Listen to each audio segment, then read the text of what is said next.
we range D2 sonar out to 50 meters, please? Bring Sirius out to 80. Thanks. Done. Adjusting gains on D2. Okay. So you'll come down to 50.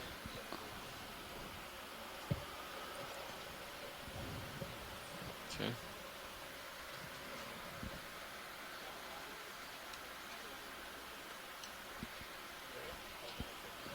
Okay. Why don't you go ahead and lock in auto head.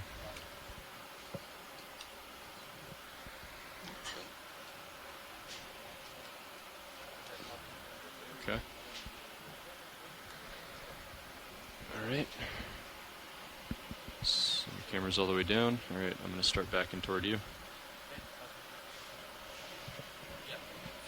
Okay.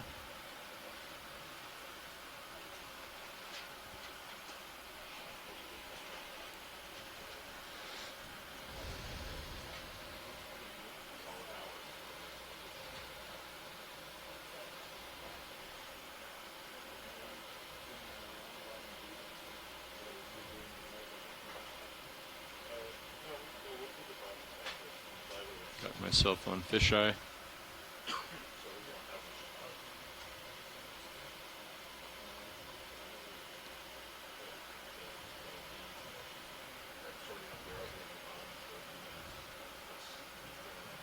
Alright, so now I'm going to turn to starboard and you're going to turn to port. We'll line up on 180 to start. Good morning, everybody. This is Chris Kelly from the University of Hawaii School in Ocean and Earth Science Technology. Okay. And next to me is... And this is Chris Mock from the Smithsonian's National Museum of Natural History. And we are your two science co-leads for today's dive, the last one of the cruise Laulima Okamoana. We are diving on a seamount that is previous. I'm pretty sure it's unnamed. I didn't see it. Any reference to its name. It's in the Line Islands. And it's in the Line Islands chain, I should say. And it's right on the eastern boundary of the Johnston Atoll unit of the Pacific Remote Islands Marine National Monument. 50 degrees. Yep. Coming up a bit, moving forward. Yeah, because I completely spaced it. Sorry, video. Thank you, video. Good morning, this is Tara Smithy, video engineer from the Okeanos. Just a reminder that your audio is going out live to the world and connected, so keep that in mind and enjoy the dive. Looks like thank a you, Tara. Yeah, thank you. And I have a feeling I wasn't, unless I just hit the wrong knob there, right. You ready to come down? I wasn't giving the reading to anybody but myself. So we'll try this again. You're seeing a live broadcast from the NOAA-shipped Okeanos Explorer that is now operating in the Johnston Atoll unit of the Pacific Remote Islands Marine National Monument. This is our last and final dive, and we see the seafloor already. And so we are just arriving on the bottom at 2,000 and about 6 meters. That's our height right now. Seafloor is a little further down. We are on the side of a volcanic cone that's emerging from the top of a flat top seamount called a guyot that we just mapped again for just a few hours ago. And we're able to quickly pick a dive site about 4 a.m. this morning.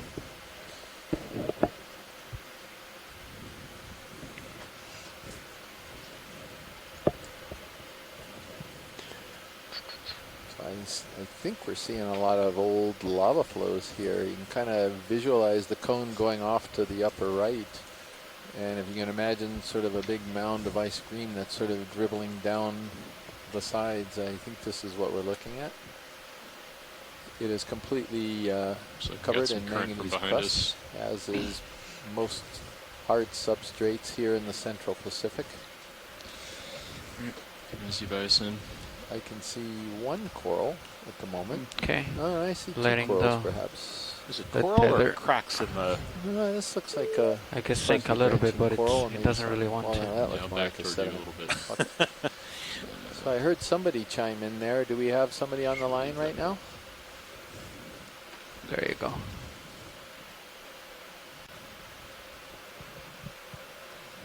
Hey, Chris. It's Amy Bowman from DC. Hello, Amy. How are you this morning? I'm doing well. How about yourself? We're doing well. We're getting a dive. We were quite concerned whether we would get this last dive in because of weather. And the weather set down, and we have a beautiful day out there. So we are going to be able to get in our 15th and final dive today. All right, going down to the bottom. Copy. That's fantastic news. Thank I'm you still so much. holding 180. All right. Yeah. So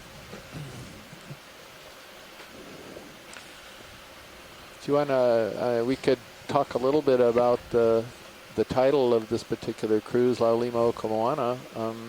This is referring, it's a Hawaiian expression, partnerships in the sea. And we mentioned this to many of the viewers on some of the previous dives on this cruise, but we chose this name because these cruises are essentially a very collaborative operation involving lots of institutions, lots of people from different places, and a lot of shoreside participants from around the world. You know, now that we're close to the bottom, we can actually see a nice, healthy community here. Looks like the winch is a bunch of stopped. Am I calling this bottom? Yeah, we'll call it bottom. And Fernando, if you want to get the swing arms out. 236. Copy. Let me just... do you want me to come down a little bit, or...? Yes, corals? Yeah. Okay, so... All right, well, actually, right we're here on the with bottom. We're just going to get our lighting adjusted here, but I think we're ready to proceed with the dive. Roger that, pilot. Did you want thank you. All right. Did you want to introduce yourselves, and then we'll zoom in on the first target? Sure. Yes, this is Dan Rogers in the pilot seat, Levi Unima as navigator, Fernando Aragon as co-pilot, Tara Smithy in video, and Emily Nero in our highlight clipping chair, and we're all with the Global Foundation for Ocean Exploration. Great, thank you very much. Well, what's in the center of the screen right now, I think could be our first target here. I'm pretty sure I can identify it, but You come down a little more, Fernando. let's go ahead and start there. Okay.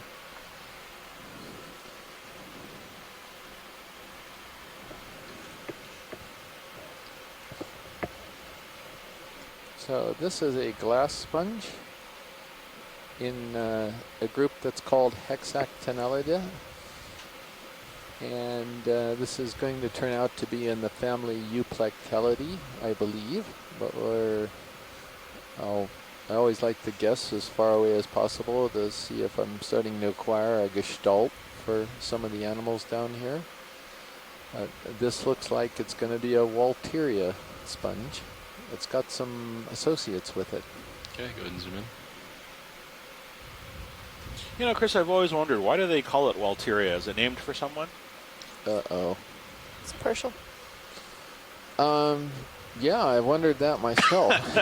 I honestly don't know, but I'm assuming that it was named after somebody. Huh. I should check on it. I don't think that was actually described in Systema Peripheral, which is one of my main sponge sources. Okay. Anyway, this is indeed Walteria. It's something close to Walteria CF Lucardi. And what's on it, Chris? It looks like we have some nice feather stars hanging off of it. Yeah, just letting you know we're These safely are on bottom. echinoderms. They're Payload's still distantly due related north. to sea stars. And they like to hold their arms up into the water to capture small organic particles as the water current brings them by. The water currents that are above the bottom present a sort of more optimal current regime. That is, the flow is just right for their fine arms to capture the right kind of food that they like, which is why you generally don't see them flat out on the bottom, and why they often like to climb up on these perches, such as sponges or corals or what have you. So those of you who are participating, Excuse me. those of you participating yesterday noticed that we collect a very brambly sponge. Oh, I said it looks like and there's we were talking about the anemone or sponge something looked on the like bottom of lateral projections from a Walteria, and the whole sponge was like that. It was just the way the sponge was, and there are the lateral projections we were talking about. And it's very, very weird. We've never seen the sponge before. Got it in the lab, and that didn't help. I've got a little piece in bleach, and when I get a chance, I'll take a look at it microscopically. We're good for science. Okay. We've got an unbranched on either side. Take your pick. I think maybe the one on the left, since I can recognize that pretty easily. Unbranched Octa Coral. Yeah, you can come down a little bit, Fernando, and I'm going to push ahead. Copy. Substrate is very consolidated here, meaning that it's all glued together with this manganese crust. Yeah, let's do it. 30 or 20? 20. 180. All right. Lower swing arms out, upper swing arms out. Drawer completely stowed. Ready to drive you now? Wings completely out. Great, thanks. Yeah, I'd like to move if you're ready. All right, let's go range 20 meters, bearing 180 degrees, speed 0.2 knots. I think we've got our first bamboos of Good the copy. morning. These are Octa Corals that resemble bamboo stalks, if you will, because of these black nodes and white internodal areas. So this is not a bamboo. I think the other one is. So. Oh, do you want to zoom in on the other one? No, let's zoom in on this one. I just was describing the wrong one. This is a primnoid, and this is a primnoid in the genus Candidella, and I'm pretty sure this is Candidella gigantea. Take a bit more zoom. Yeah, it's very, very distinctive That's polyps, and also a colony. It's an unbranched colony. Tends to be bare at the base. I think you can come down. And that's a marvelous view, because it's almost range your sonar into 30 meters, pilot. Okay, thanks. One of the fine details that you'll see on this and other corals like this is that they're octocorals, and you can look at the feeding mouths on these little polyps, and there are 8 tentacles that emerge from around the side of the feeding mouth of each little feeding body. And a lot of what we'll see today are actually in that group, the Octocoralia. That'll be as opposed to the Hexacoralia, which, for those of you who are keen on Latin, means 6. Was it this one here, Chris? That's the same thing, I think. So I think there's a lyrate sponge that's further to the right. That would be of interest that I spotted when you were going for the other one. Yeah, that might be the a little bit further. And where'd you go? There he is, right down there at the bottom of the screen. That's a sponge? No, it's did I say sponge? I thought you said lyrate sponge. I probably did. Yeah, I think he means the big branching. The branching coral. Yeah. Right. Sorry. It was a long night. I got another one right on my wing here. Oh wow, look at this. Now that last couple was 180. These are pretty That's interesting. correct, 180. Actually. Is the same thing? I think they're different, and I think they're each worth a zoom. Okay.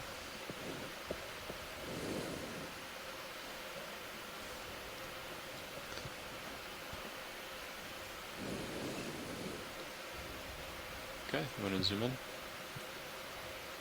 I'll pan to the right here so we can try to get both. Hold on, Tara, come out a little bit. Right there.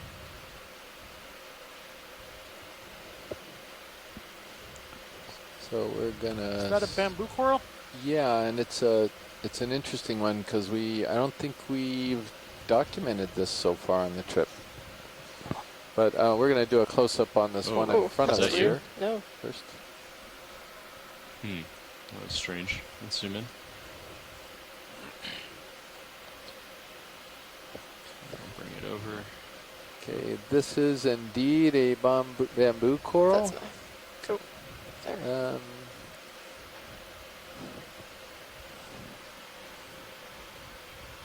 And even after all of Les Watling and Scott France's teachings about little spicules in the stems and needle, I don't mean spicules, sclerites in the stems and needles and so forth, I still don't know how to identify these very well. They don't have long needles between the tentacles. So, and I wonder if we could look at a branch point too, pilot, if it's possible to see if it's branching from the node or inner node. Wow, that was. The polyps are all closed. Yeah, they are. Well, I think we got kind of close to it. Oh, did we? Yeah, we did. Okay. And it is, Way wow, down they're there. all branching from the base. It's inner node, I think. Kind of interesting. 3 very leggy branches all from the base. Okay. Okay, thank you. And then that other one behind it would be great. Sure. Let's just see if we can get it from here. Sure thing. And you'll see it's going to Okay. have a very different branching pattern. In that, yes, it's branching close to the base, but it's going to be a nodal brancher, if I'm not mistaken. I'm going to tilt your camera down a little bit, Fernando. Fernando? Yeah. Maybe just tilt your camera down a little bit. There we go, that's good. Thanks. Looks like you're maybe on the move now. Do you agree, or? Again, before we leave here, we could get a zoom of where it branches at the base. That would be terrific. Okay. There we go, and you can see it's branching from a node. All of the branches are coming out from one of these black proteinaceous, what we recur in nodes where there isn't any calcification, the white area there. So I'm pretty sure that this is Isodella, or what we're tentatively calling Isodella weberi. And that's good because I don't remember us recording one on the cruise until today. So very good start. Thank you. Video, you have good lighting? Looks good for now. Yeah, thank you. Let's take a look at that white sort of little dot on the rock right below the center of the lasers. Right below us on the lower screen. Oh, I see what you're saying. Okay, I'll come back down. Let's get lasers back on. Yeah, these are definitely pillow flows. Look at the toothpaste nature of these things. They're coated in manganese, but yeah, it's a volcanic cone. It isn't an old reef structure or anything. A sponge, you are so good at spotting sponges, Chris. It is amazing. I never saw that thing. Thank you so much. You want to go in closer, or is that? No, that's good enough. Okay. Yeah, I'd say that's good enough. Yeah. he is so thoughtful spotting sponges for me. I just really appreciate it. Yeah. That's great. I thought that was going to be a snail. Of course that's you fine. did. Yeah, I'm on the move, that but I looks barely like a have you metallic at 42 gorge. degrees. I wonder if we could... Okay. Which one, Chris? It's down, going off screen on the bottom right now. Looks like maybe a crinoid or something. No, that's actually a black coral. Is it? Excuse me, yeah. Wow. Okay. Oh, here's a fish coming. Oh, all right, we gotta where's the get fish? the. Oh, Where's there the he is. fish? Quick zoom, Tara. Black upper corner. Like upper corner. Oh, there he is. Whoa. Okay.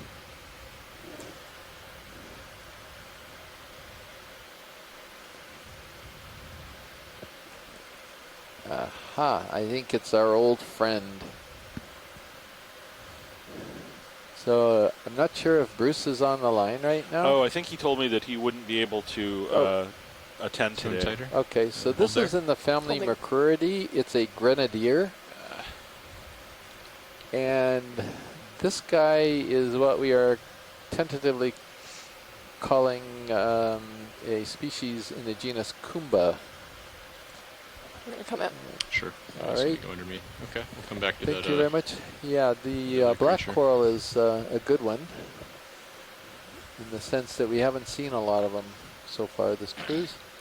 Here's a nice big pink branching coral on the bottom of the screen to the right. Look like a hemicorallium. Oh, this cone's off to a good start. We had a really depauperate base of the cone a couple days ago. Ah, yeah, there he is. Terrific. So if it is a black coral, it's a really cool black coral when you see it in a moment. I don't know. It has a vaguely crinoid aspect to it. I don't think so. All right. Come on, roll a starburst. Here we go. You're on, buddy. All right, Okay, let's go and that's zoom a in, stock Tara. crinoid.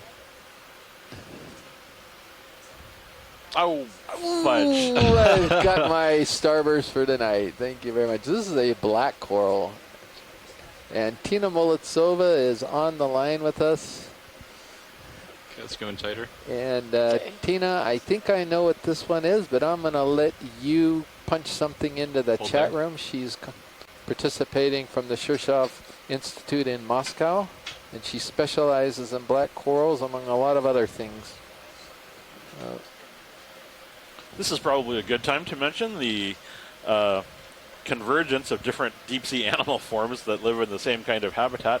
They often look alike in very similar ways. So you have something like these black corals, stalked crinoids, which are actually echinoderms, an entirely different phylum, and also animals like sea whips that have a similar kind of stalk, long, very tapering, with sort of a head with multiple polyps. There's something in the lower right-hand corner that is kind of pink on a sedimentary structure. Oh, I see. If we could go there when you have a moment. Sure. And when we're done imaging you this black coral. Yeah. We're good when video is on this. This is a distinctive one, so it's an easy one. But it's beautiful. Okay, let's do a quick zoom. Oh, I see. We got a squat lobster squat here. lobster. Ah, okay. Are we done with that sitting on move? this. It's either a worm Okay. or some kind 4 of minutes ago. The ship 4 stopped 4 minutes ago, so you should be Copy. pretty much done moving. Clear on video. All right, let's zoom out. Thank you. I barely have yet 62 degrees. Okay, that sounds good. I thought this really is off to a good start today. I think we're gonna. I think you get a roll of. Well, we've gotten a lot of variety here, a lot of diversity right out the gate. So Tina said that black was Umbellapathes, which is what I thought it was, and she thinks it could even be Umbellapathes helianthus. So thank you very much for that. And how about this whip? This actually is quite unusual. If we could take a look at this whip coral here. Sure.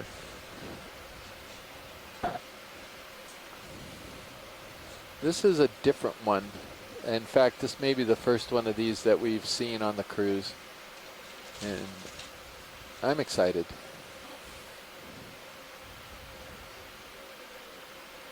And hopefully I didn't overstate this, but come on. Be what I think you are. There's a whole bunch of whips in the back there.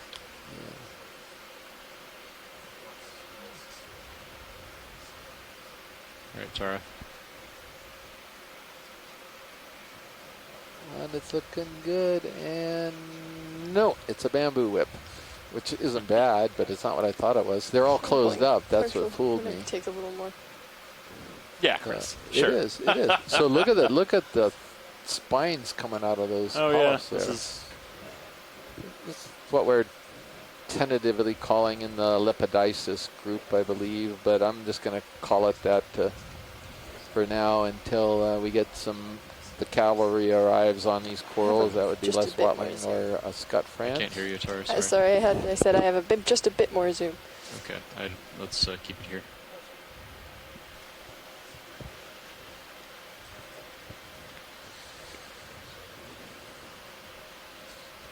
Oh. Trying to move down. All right, let's come out. That bamboo's got some formidable defenses in those spines.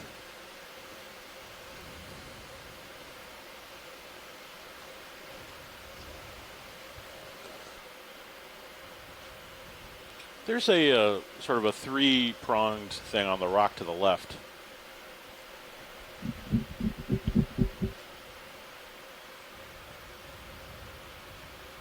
Yeah, sort of. Three-pronged. Yeah, so lower center. Oh, I see it. Let's do a quick zoom, Tara.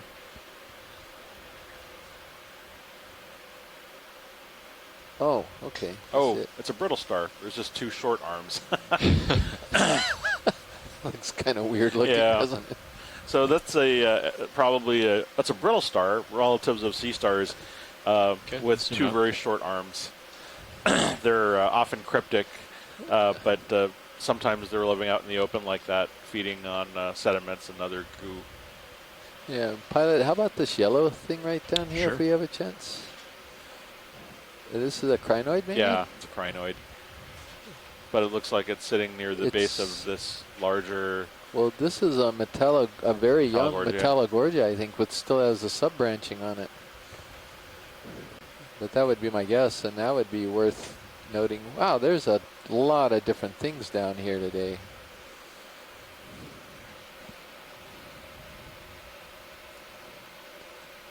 Okay, let's zoom in. Okay. Okay. And turn off lasers. Well, maybe what we call glyptometra, and there's a toothbrush sponge right next to it, to the upper right, a demo sponge. Got a brittle star on one of the branches there. And zoom in.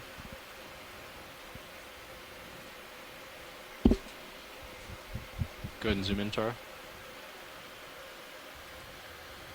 Well, I got the sponge, Piloderma.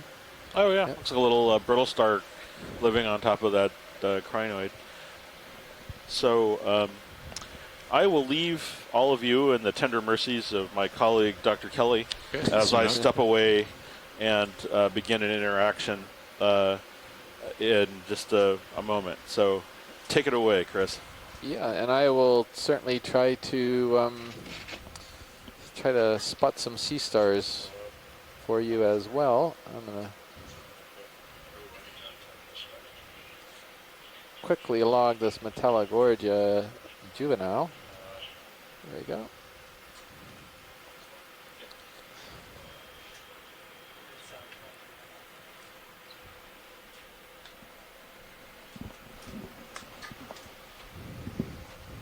Ship is stationary. Sled is stationary.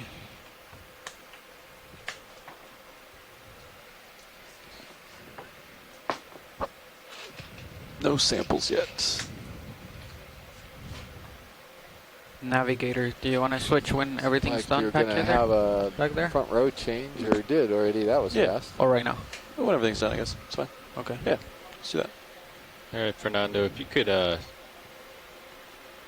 can't tell if my upper swing arms are fully deployed, but if you could deploy those, that would be, The upper swing arms? yeah. Are they all the way deployed? The starboard is the port, I think. The upper Uh, swing arms. Upper. Yeah.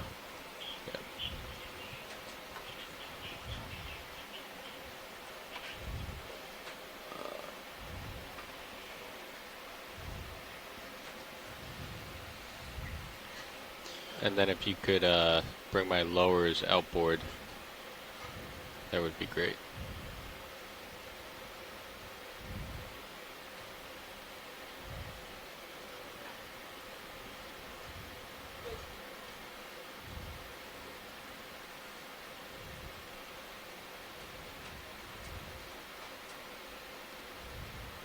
So, pilot, just let me know when you're ready to take requests. I'm ready. Oh, you are. How about this branching thing right below us, the going off to the lower left corner? What channel are you on, Chris? You watch lead 1 or 2? I'm on watch lead 1. Okay. All right, so we're all set and ready if there's something you want to look at. Okay, we'll continue on, and there's so much things here that. How about this kind of brown thing in the lower right corner, please? Yeah, copy that. Thank you.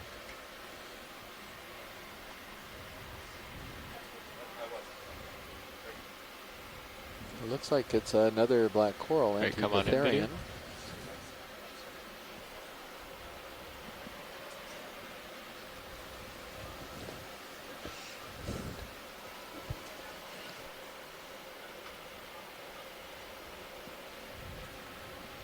You all set over there, Tara? All right, let's come on in. I'm not sure.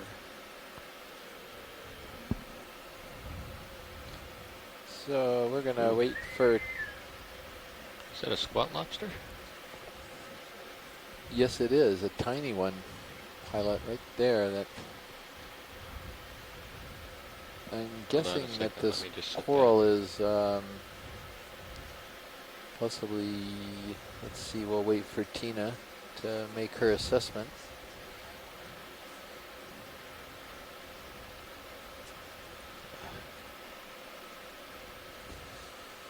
It's definitely a black coral. You can see the very elongate tentacles that are coming out on either sides of the pinnules. These are hexacorals. They actually have 6 tentacles, but 2 of them are very enlarged compared to the other 4, and that's what you're seeing. Just 2 of them in rows down these pinnules. You can't see the other 4. And the mouth of the polyp is right between those 2. Do we have the ship moving? No, but we can get it moving. Yeah. 2 20 or 30? pinnacle tentacles. What have you been doing? 20. We just did one So move as well. Tina Yeah, we can said keep- it's keep Trissopathes. That's what I was guessing. 20 meters so due thank you south. very much. You happy with that? Yes, Yeah. we are. Thank you very Okay. much. It looks good. All right, let's frame it up. Bridge RV now. Ooh, let's get this guy real quick. Yeah, I'd like to Oh, move look at it, it's a range hermit crab. 20 meters, bearing 180 degrees, speed Oh, 0.2. he's off and away.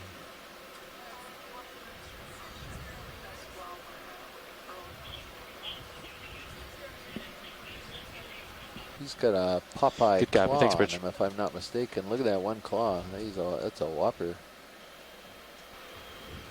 All right, that's coming up. Okay, thank you. Snap zoom this white thing is probably a base, but just Looks like Move a big initiated, thanks, base. Bridge. Yeah. all right, coming up. All right, I'm gonna saddle port here, center up on you, Fernando. Copy. Looks like Gonna there's come up a little bit. Borgia. I wonder if you could zoom in on this. Well, is that a... Let's come on in.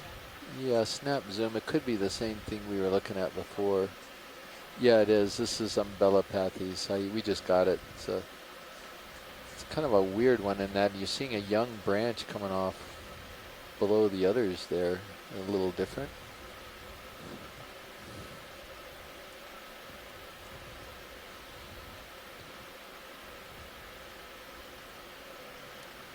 All right. Yeah, thank you. Let's see if Tina comments on that little bit of an odd It's a bit of morphology. current. Can you tell me about the current, pilot? It seems to be heading east, or East. rather, it's pushing me to starboard, so it's heading west. Excuse me. Heading west. Yeah. Okay. Yeah, thank you. Snap on this sponge here. Looks like it's dead. Yeah. Yeah, it looks dead. Good sponge base with a crinoid on it. Alright, let's let him go. Coming out. Oh, the red coral up there to the right, is that possible? That's a new thing we haven't recorded today. Yeah, absolutely. So what we like to do So is we like to document it, everything we see that's new. So in a terrain like this, Fernando, Yep. you can actually... I think you might be at the end of your tether right there. Yeah. So you can actually, depending on where the tether is, Yeah. come on in video, you can come pretty low, almost to like horizontal with me. All right, so All this right. is our So first bubble because gum we're coral. on sort of a rise, that This is allows in you to Paragorgia? to stay back away from the edge a bit more. Yeah. You just got to watch the tether So and make sure it these are doesn't called bubblegum wrap corals, around the top. Yeah, I'm presumably looking at because they my have these little balls at the end umbilical of the cam, branches, make sure which like you it can doesn't clearly go see. over There's me. an image Yeah, I mean, that you, look like you little can come down to a delta pieces like of bubblegum. 1 or All 0, of the polyps you are know. attracted, so it Yeah, looks go ahead, more video. bubblegummy than normal. You don't have And to it's do that, got but that's an an option. So astrosematic that allows me to stretch snake out star more, curled around its branches. and then we move the ship 20 meters, and we know you'll just end up where I am. You'll never get they are closer. often So if you're on a seen cliff with or these something like that, it's really commensal, useful to brittle do. stars.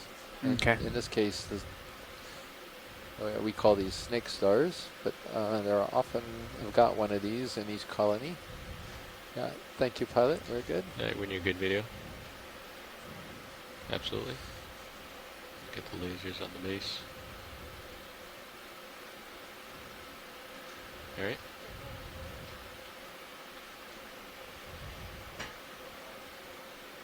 Does that move at point 2? Yep. Awesome.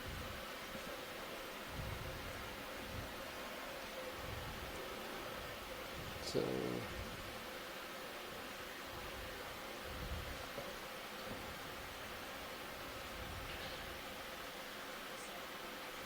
there's a bunch of these things that we think are Isidella and something close to Isidella weberi. It's Just snap in here. Come on in video.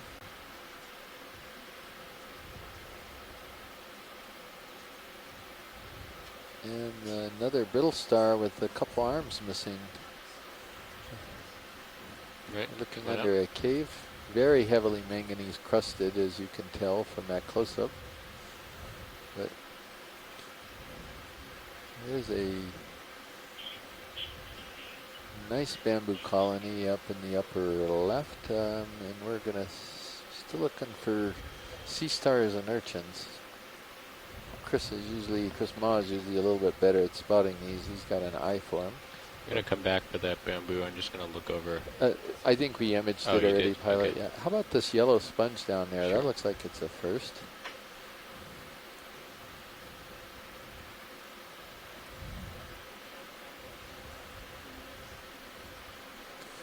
Hey, come on in video. It's a dead sponge, but it's a move complete. Thanks, Rich. Vase sponge when it was alive. I think that's good, Pilot. He's dead. That means hopefully we'll find moves some complete, live Buzz. Maybe 5 minutes to swing. Doesn't have any living Thank on you. it. Many of the dead sponges do.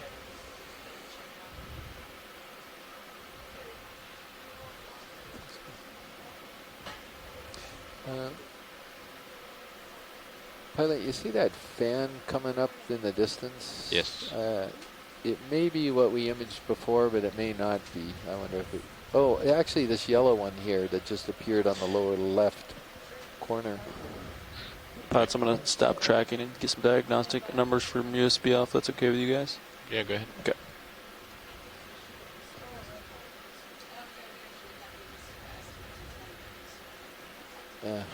So this is the same, similar to what we imaged a moment ago, but there's a difference which you will see in a moment. All right, come on in video.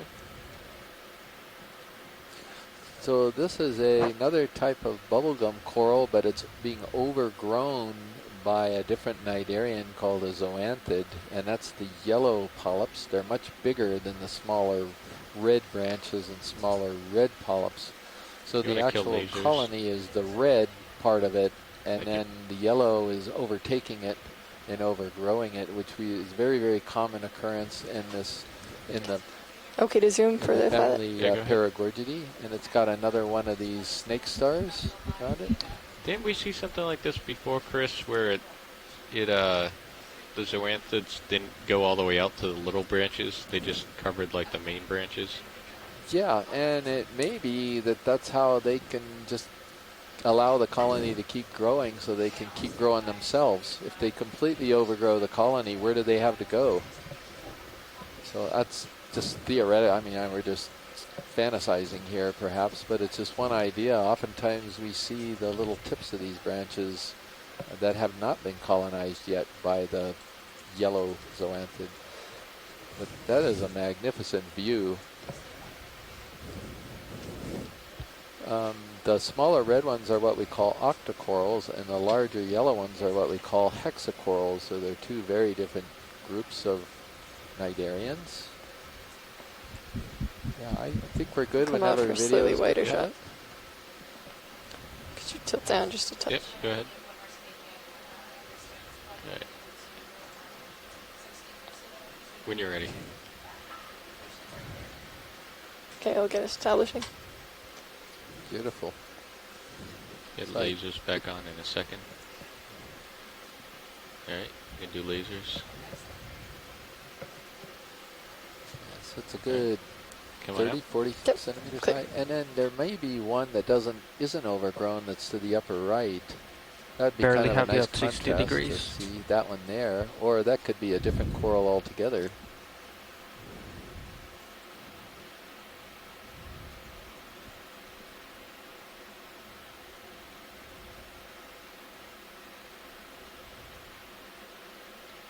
All right, come on in.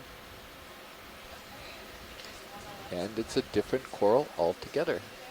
This is a deep water member of the precious coral family Coralliidae.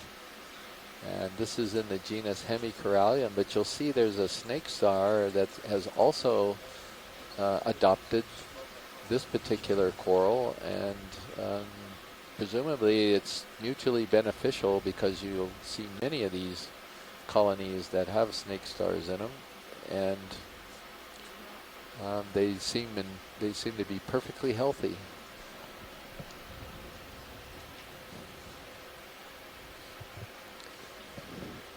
Okay, come in tight.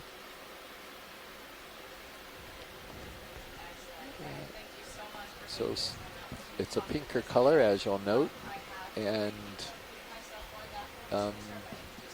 doesn't really have the bubblegum ends on it. It's not overgrown with the yellow zoanthids. It's got a actually hard skeleton, and the bubblegum corals and these corals were initially placed in the same family and then later separated out when people started to understand them a little bit better.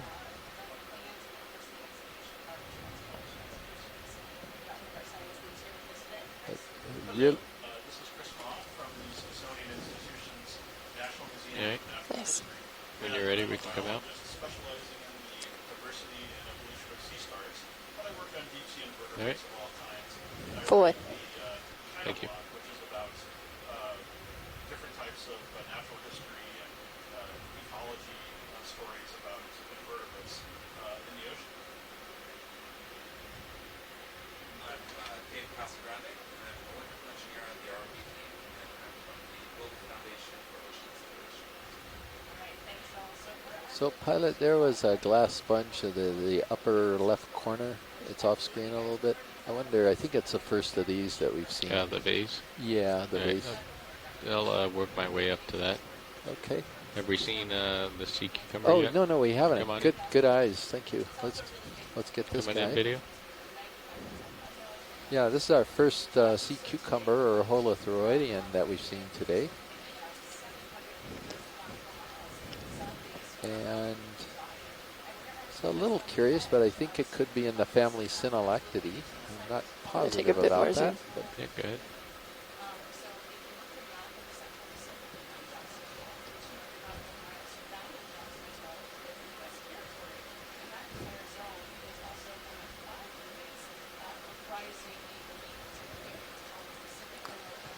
Lost my toe. now, if Chris Ma was not busy with a live interaction right now, he'd tell you about how you're seeing the gut filled with sediment, and these animals extract nutrients from the sediment, and they pass the sediment right through their guts and out again, and they're kind of recycling all the sediment here. So they perform a very valuable function here in the deep sea. They're recycling a lot of organic material. All right. When you're good video, we can come out. Unless you want to zoom in. That's good. There it What was is. So that? you're seeing the Nothing. inside of it. Very, very That's fine. transparent, very delicate animal, which a lot of deep sea animals are. They're just beautiful. All right. It's coming out. Great. Thank you for spotting that. Forward. Thank you.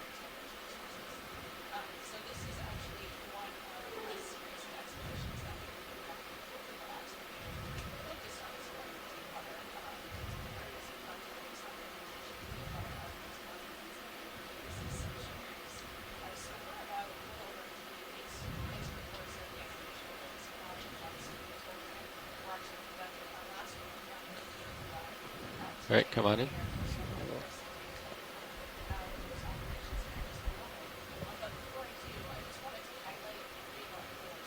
Okay. So this is a vase sponge in the family Euplectellidae, and I think it's Regadrella, if I'm not mistaken. But the actual genus is a little curious. I wonder if we could get a little tighter view on Yeah, this come one. in tight.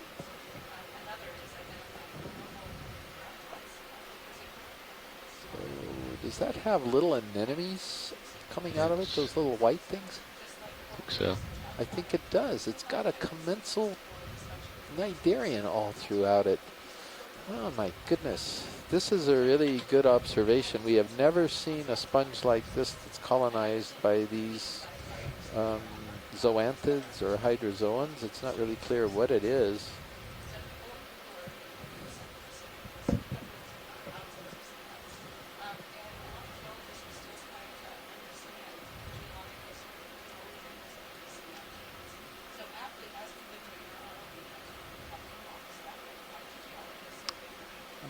typing this in here.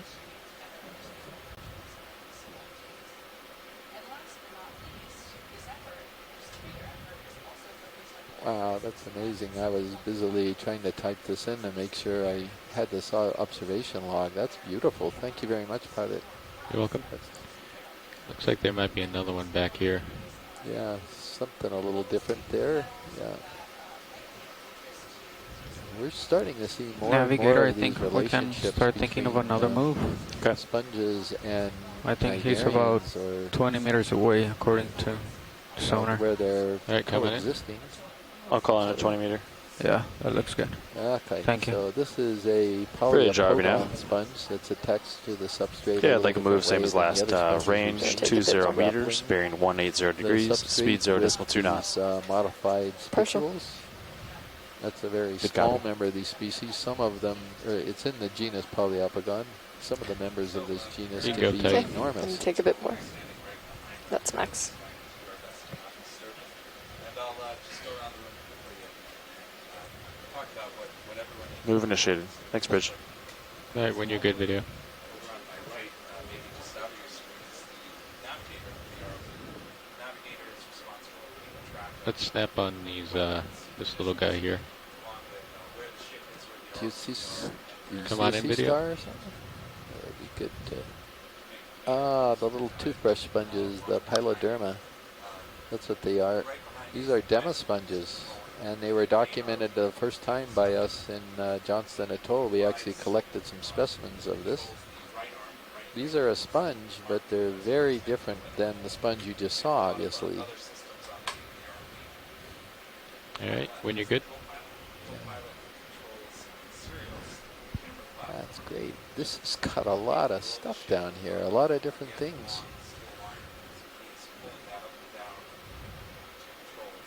Another Paragorgia or Hemicorallium.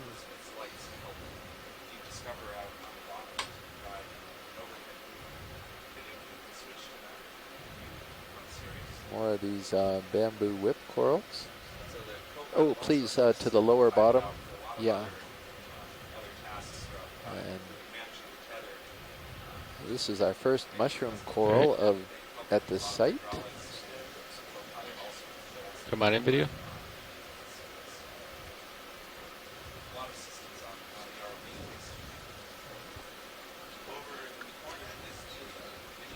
This is a very beautiful deep water member of the Alcyonaceans, or soft corals. Go tight if you want. These are called mushroom corals. And this is Anthomastus tahina. Do you notice? Oops, I'm spacing out on the species name, but I'll bet Tina might be able to provide the species name. Tahinotus, that's it.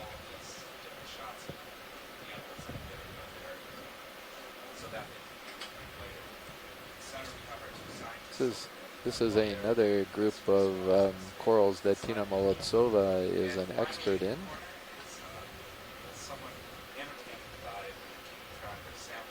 Just beautiful. There you can clearly see why it's an octa coral. Each polyp has got 8 tentacles, and each tentacle has branches on it, or sub-branches. And those are pretty much diagnostic for octa corals. You can count them. You go around each of the mouths. Just a little bit. That is just gorgeous. Yeah, get the whole thing. Yeah, there you go. These are one of my favorite animals down there. These are just beautiful. Today, we are embarking on a truly sort of undiscovered country type of exploration. Okay, clear on video. Yeah. This is a seamount, which is currently the cone of a dead volcano, which is approximately 2,000 meters tall. And so we started on the bottom, and we're slowly working our way up to it. We only mapped this area this morning, around 4 a.m. or so. And so this is the first time anyone has been here, and the first time that it's been mapped. And so the video that you're seeing of our exploration is literally exploration. It's the first time. That's a pretty tall bamboo whip, and not as tall as we've encountered. We could take a zoom at this, maybe where that ophiuroid is on it, so we get a twofer, the polyps and the ophi. Okay, come on in, video. Communities that live here. So, for example, yesterday we were looking along the habitat system See the way the polyps or the brittle star may have denuded the branch of polyps there.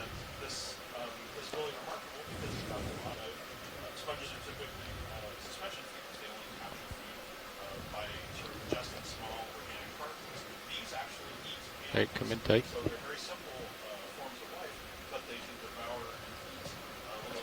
That's not, that's, I think it's, Well, it's definitely bamboo.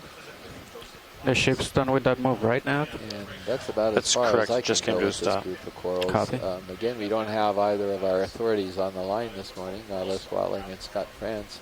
But the imagery, they'll be able to look at this afterward and get a definitely come up with a pretty good ID because of this extraordinary close-up view of the polyps.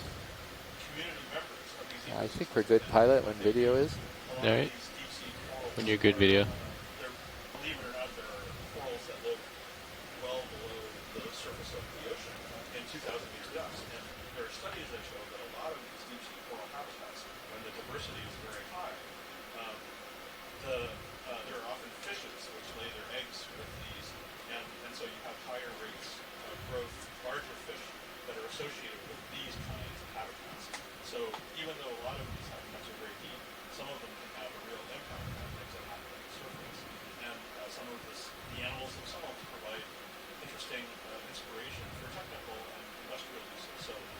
Do a snap here. Yeah, let's see the white thing. You never know.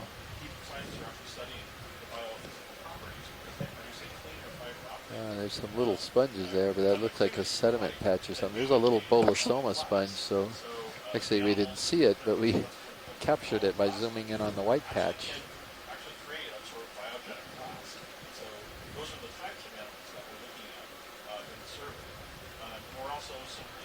All right, it's coming out.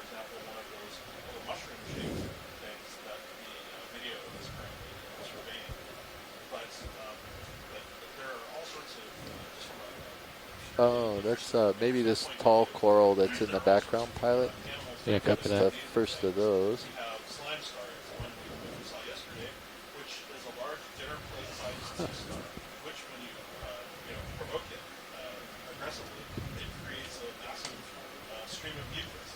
This is a pretty weird chrysogorgid, and it reminiscent of Metallogorgia, but there's way too many branches on this thing.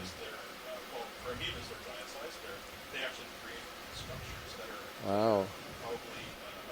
Chrysogorgia D for sure. Chrysogorgia in the genus, I think, maybe. And I don't think it's a Metallogorgia. I think it's just a very tall Chrysogorgia species. Usually they have a squat lobster or something commensal inside of them, but I'm not seeing anything at the moment.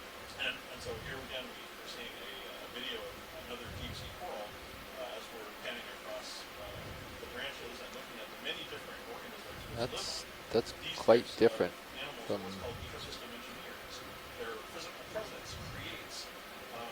some of the others. I mean, maybe Les would recognize it immediately, but it's very different.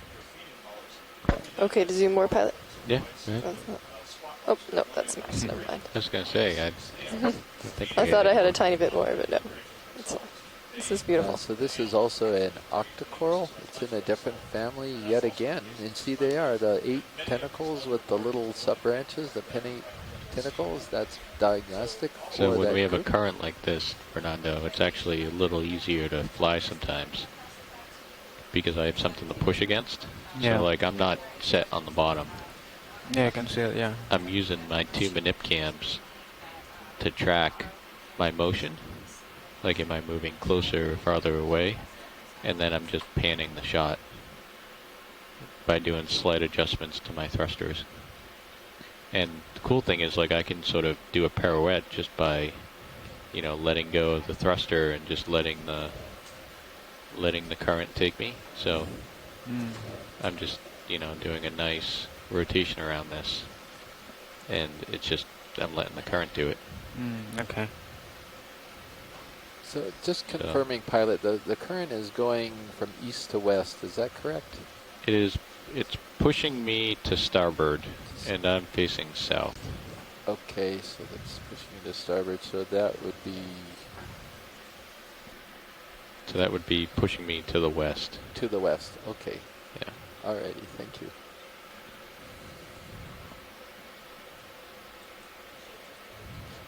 Tina has. Do you want the lower sorry, swing I'm arms not a little bit monitoring in, the event so log very well or right that's now, fine? No, with everything going on, not when we're on a slope she like this, confirmed because that mushroom coral was you actually Anthemostis have so tahinotis. much light, you get a lot of reflection. Okay. So, like, that's why the first thing I had to do was deploy the uppers, because you don't need any more light in front of you. You have all your mains basically shining right in front of you. So when you extend them, you extend your light pool out to the sides a bit more. Okay. So that's the idea. Like, anytime you're on a reflective surface, like, you'll see it in the edges of the camera. You'll see a lot of reflection. Let's get this sponge again. Yeah, thank you. Okay, Navigator, I think we're... It does. How long ago did that that. move stopped? Probably like it does. 4 or 5 minutes ago? 6 minutes ago. I think we're ready maybe for another one. Okay. You ready for 30 or 20? Let's do 20. Okay. Let's just keep going 20, yeah. A little tighter view on it, Okay. if we could. Yeah. Behind it is one of Alright, these go ahead. Isidella weberi corals. Bridge, RV nav. Max. Yeah, I'd like to Deltas move look like range little 20 polyps, meters, bearing 180 degrees, so. speed 0.2 knots. Sticking out the sides of it. Good copy. Oh, I think it's not positive. Do you see any of the little tentacles waving around? Yeah, I see them moving.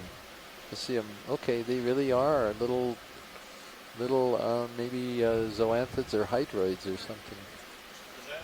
Move initiated.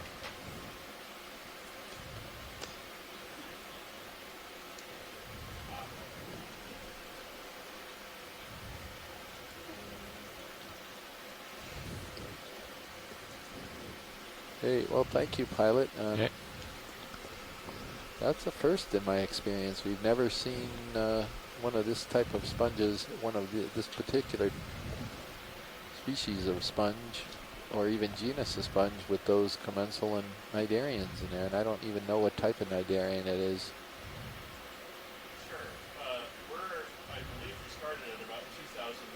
There's something yellow. I wonder if we could take a look at that. I don't think it's an overgrown Paragorgia. If it is, we just need a snap zoom, but I don't think Come so. on in. Ah, yes, it's a different type of black coral, believe it or not. We've seen like 3 or 4 different types of black corals today. So I think I know what this is, but I'm going to see if we can get some feedback from Tina Molitsova. Okay, come on in. It can actually be harder sometimes to set down when there's a current. Mondo. Will it push you off the bottom? Like it will push you back, or? Yeah, so look, see where the tether is going right now? Yeah. So it wants to rotate me. So I have to like push forward, push So down, tilt up just a touch. and give it a rotation. Yeah. Otherwise it wants to just spin me Exit. off. Okay. So the things we're looking It's at completely are, doable. And you can get super steady shots like it's this, an but Antipatherian, as I mentioned before. it can be a little you can harder. See, these Are you rows of suspended, or are polyps you with on their the- no, very I have my elongated left toe on the lateral bottom. So polyps, if you look if at will. my manip cams, It's a hexacoral, so there's only you can 6, see but you can only see my left 2 toe is down. My right of toe the, is floating a little bit. tentacles Okay. per polyp that are sticking But out it's along tough the because branches. you got to get just enough And you can see the down, mouth just of the enough polyp forward. right in between some of these tentacles.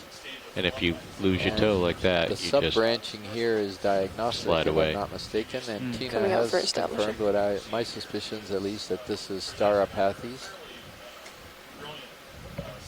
So, yeah, thank you, pilot. That's terrific. all right? Great. Sir.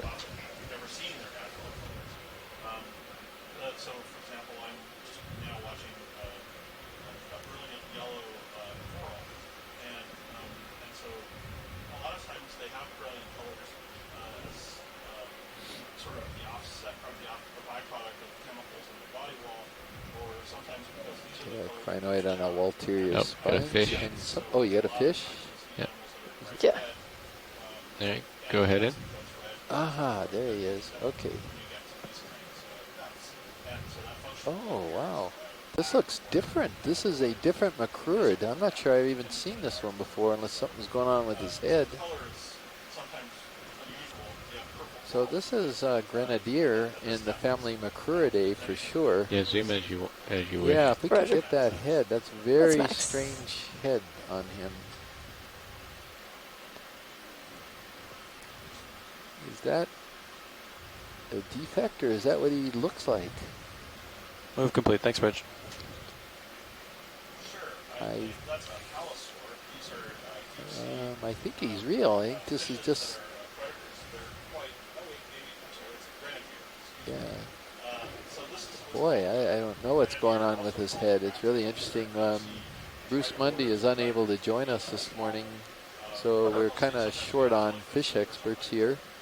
But we can go to Grenadier in the family Macruridae, and I think I'm going to leave it at that. I don't want to go any further until we find out whether this funny head to the white area is real, or whether or not that could be some damage that the fish suffered. He's cooperating at least. He's going right by a Candidella gigantea type of coral. All right, thank you, pilot. Oh, now we're getting into some corals, even more than... Do you want to see this face? Okay, I'm gonna snap zoom on it because it doesn't look like it has the anemones or commensals like the other one. Come on in.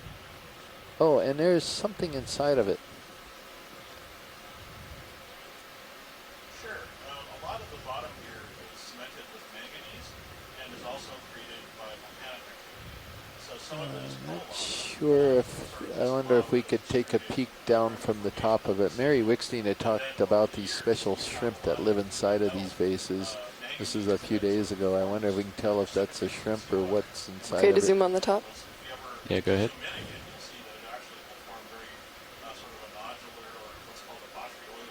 Yeah, so this does not have the commensal anemones on it. This could be Dictyolis. You're getting right off my camera right there.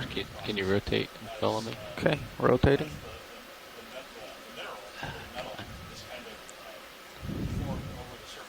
that a worm? Something in there.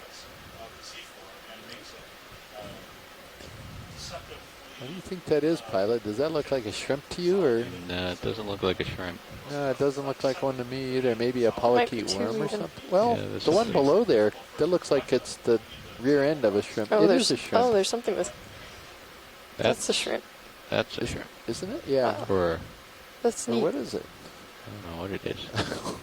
I saw, It looks like I it's saw got an claws arm. or something. Yes. It's totally a shrimp. Maybe. What is that guy? It's got claws. He looks like a fish Yes, with it does. claws. Which it's not, of course. It's a shrimp or something. Yeah, he's got claws, so... There is his eyes, I think, aren't they? Yeah. What are the yellow patches on him? That's, boy, he's very unusual. Okay, I'll take the biology question first, and then I'll take that with the RV question. Yes, so... It's very strange. Yeah, Yes, so it is. thank you, pilot, for that view. That's the best view I think we've ever gotten of one of these things. Well, if he's going to move a little bit for us, can't really... I guess it's a shrimp, a very odd looking shrimp. You can see the tail in the back. Yeah, but look at how bulbous the thorax is around it. It's, Stay underwater almost indefinitely. Run into some issues with certain components. so Mary Wickstein had... Right. yeah, so Megan quick is establishment. suggesting a collection. I Let's think get the we'll lasers. hold off, Megan, and if we... As we go upslope, we've got a lot of animals here, and as we go upslope, if we see some more of these and don't see Full anything that's really new, then I think so. My one concern is the shrimp may bail when you... They're very big sponges, so you have to get only the top of them, and it may be difficult to keep them inside of your sample. Direction of But motion here. it's worth Copy. a go if Going back to we 180. don't, Chip's been stopped we for don't maybe see 3 anything minutes. else up. I have a feeling Copy. they're going Thank to you. persist all the way up. the top of this cone. We'll see some more of these. Now we've got a. Look at that. There you go. That's 180. Come in here. Come in here, video. Okay. Good eyes. Yes. What is that? That is a Carnivorous Tunicate in family Octanimidae. We're kind of seeing it at an odd angle here. But these are pretty cool animals. So most tunicates we think of as being mid-water floating around, you know, up there. But this type of, or they're stuck to the bottom and are kind of, I don't know, they're kind of little sea squirts, but this is very different. This is a guy who's got a mouth, a modified mouth. You can't really see it, but they catch things and eat them as they come by. So I think it's Octanimid. Okay, when you're good. Yeah, good.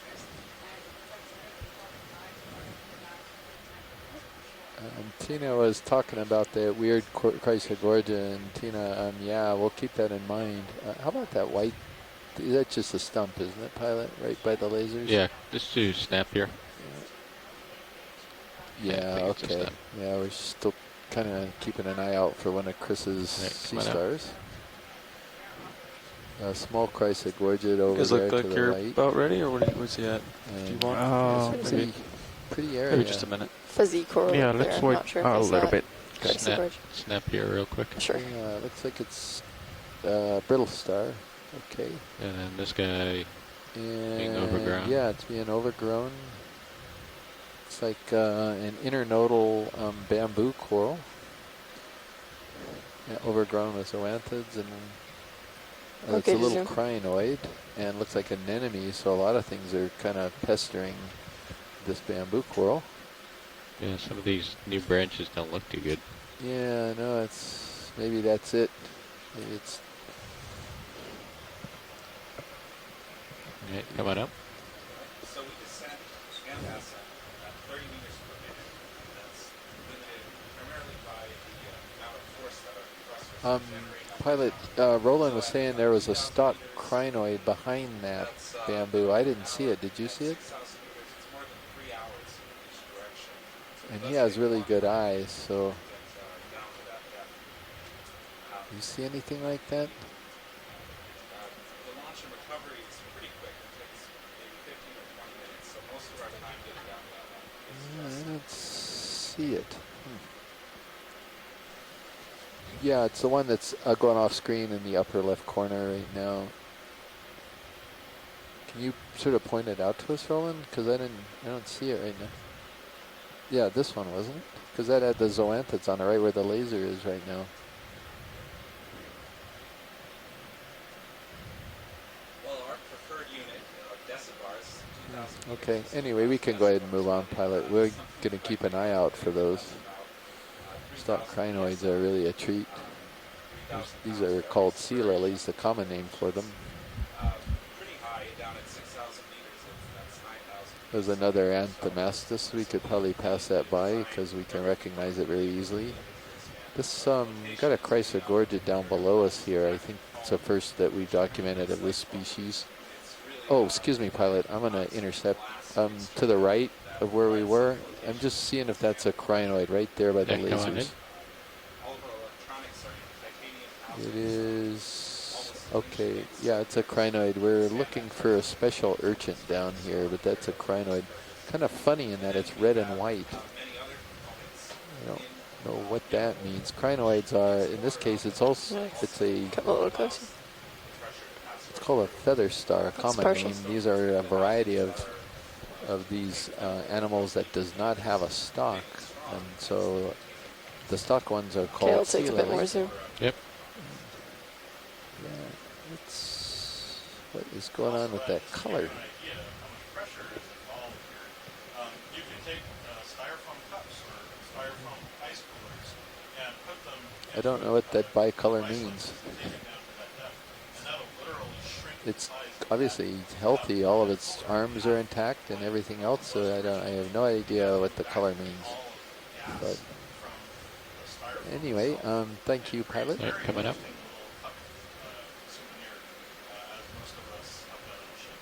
So maybe we can get a zoom on this. Yeah, right there. Go ahead.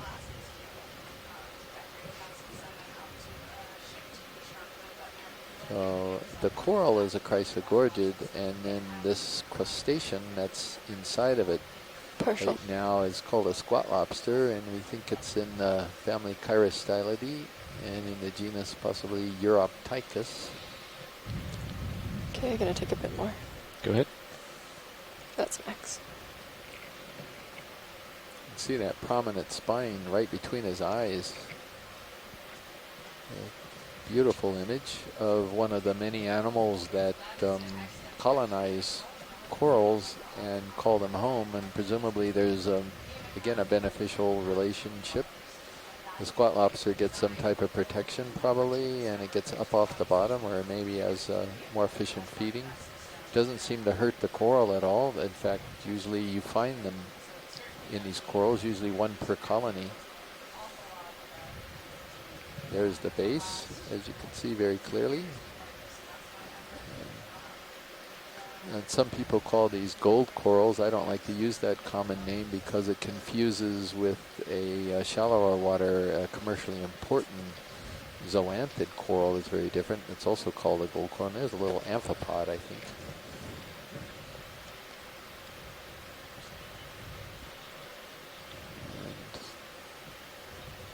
All right, well, thank you, pilot. Nice. Going up. All right, coming.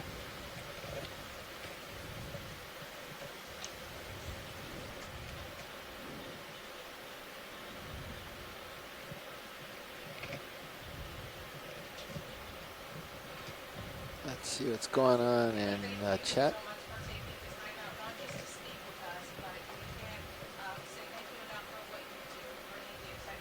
So Tino is talking about chrysogorgia collection, so we'll keep that in mind. We saw a very weird one earlier on. Maybe we'll see it again that nobody really recognized, but we weren't sure, and we don't have our chrysogorgids authorities on the phone right now.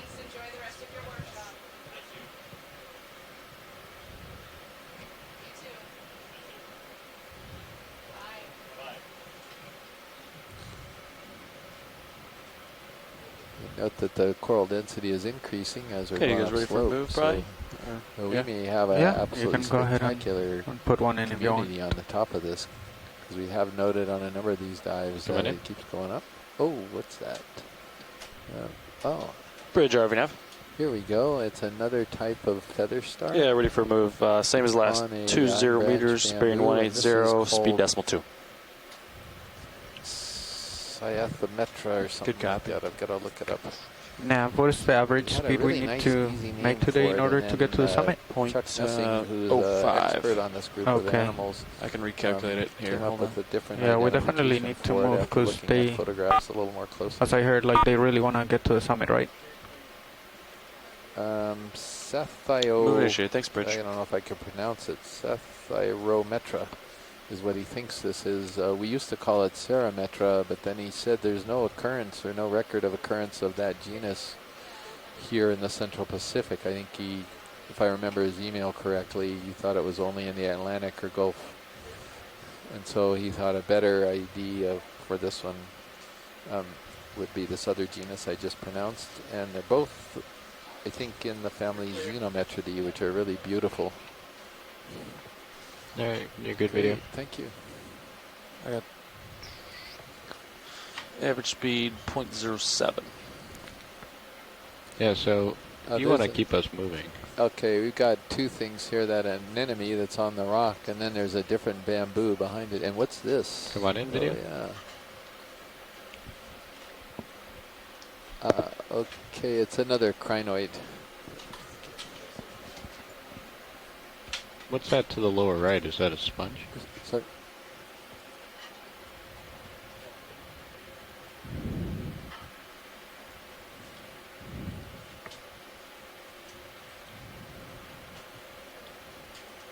All right, come on up. Okay, navigator, we can switch whenever you There want. was an anemone, yeah, there it is. And there's just 10-4. another crinoid there. And then we've got this lyrate bamboo that's sticking come up on to in. the, to the right, and we'll take a look at that after that. So we're just seeing different animal, but after different animal after different animal at the site.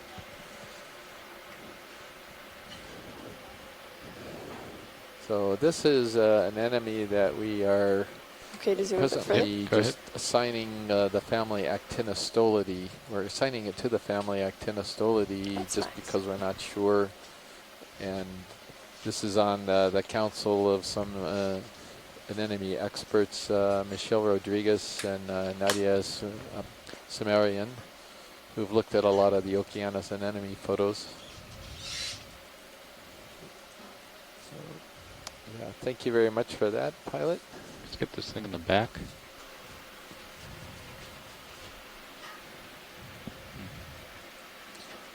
Yeah, what is that? Oh, yeah, I was punching it in and I didn't see what you were zooming on. Can we get any closer, pilot, or is that it? No, we can get closer. Come on out. I don't know what that is, actually. I don't have a clue at the moment. Maybe some type of hydrozoan?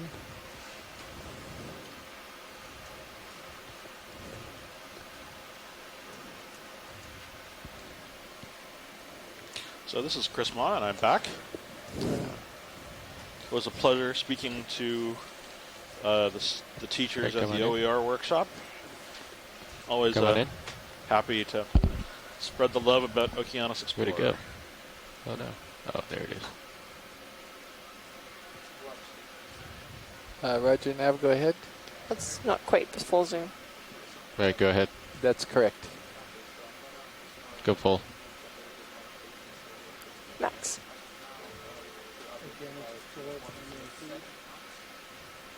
Okay. All right, thank you very much, Nav. Appreciate that. Conference line is being reconnected. So Nav, if you keep us moving, so we're back. They had to disconnect speed up to point 2 occasionally as I get ahead. Excuse me, disconnect the conference line I'll zoom as I can and get this interaction get the shots that I can. Was with. All right, I'm then not sure point they heard one. Your intro, Chris, that you're back. Every 20 meters, so just calling a move. Sounds good. You can do 30 meters. Back in the chair. Looking forward to seeing the next. I was happy to have had a nice interaction. You can alternate with based the on workshop at the Doceum. How slow or fast we're going. All right. Between point 1 and point 2, and just let us know, and I think that'll be good. All right, come on out. All right, copy. And this is a very common bamboo. Maybe we can just do a snap zoom on this one because this is I4 clade. All right, come on in. Very distinctive bamboo, very beautiful. And this is something that we've just sort of referred to before it gets described as slurpisis because it has hollow branches that look like straws, your drinking straw. And this is Co-pilot, coined I'm by gonna Dr. call Les 20 Watling. meters, When he 0.1. first examined it, he was totally surprised to find it has hollow branches. So, yeah, thank you very much for that. Wow, that's weird.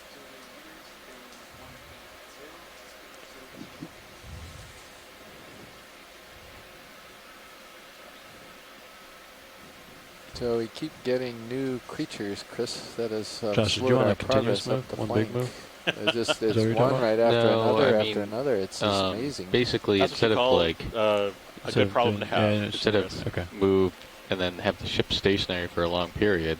Instead of jumping, you'd rather do a smooth. Just keep calling in moves, and then you know, rather than based on my zooms, Paragorgia, we've already right, and how fast we're going, have the ship go a certain speed, and we just have to keep up with the ship. Go. Sounds good. If we move at 0.1, that should be good to do zooms and everything. Yeah, it's good for zooms.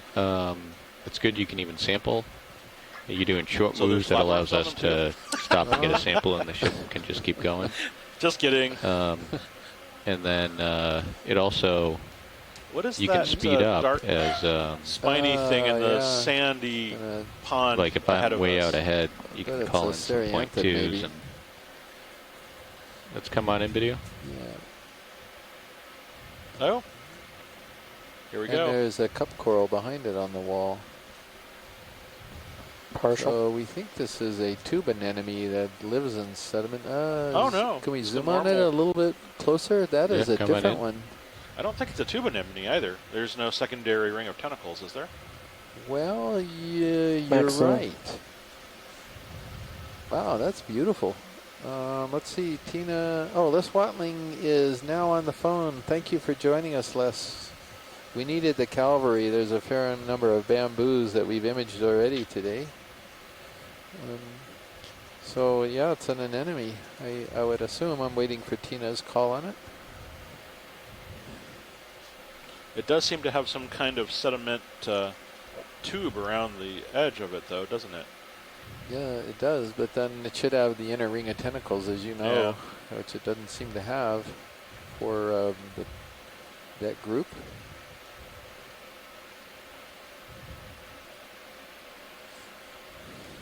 Alrighty, thank you, pilot. And there's a cup coral to the upper left as well. Right, coming out partial. There we go. Okay, let's get the cup coral. Yeah, cup corals are single polyp scleractinians that are in the hard coral group that you typically see in shallow water. And when you're snorkeling in the tropics, the regular coral reef that everybody thinks about is composed of a lot of these the larger members in this group. This is one single Drifting polyp, backwards ever it's a so very slightly. different type of hard Backing away coral. from it. I got a coral right I on think my those are tail. branched foraminifera or something on Okay, the wall. it's coming out. And a shrimp, nematocarcinus. Gee, isn't that surprising, seeing a nematocarcinus? Gotcha at 78 degrees. We have seen that shrimp Copy. on every Pushing ahead. single dive, and we're beginning to suspect that they're following us around the seafloor as we go, which of course is ridiculous, but still they're very, very common. We haven't seen a sea star yet, Chris. We've seen crinoids. We haven't seen an urchin either. Crinoids, we got a holothuroidean. Oh yeah, I think yeah. I vaguely remember seeing that. Right.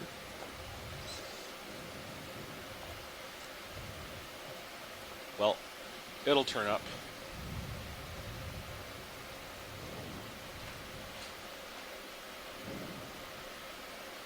Yeah, so looks like some more of these, what we were tentatively calling Isidella weberi. We had some zooms on these earlier, Les. So they were all branching, a whole bunch of branches right around the node, the first node coming off of the base.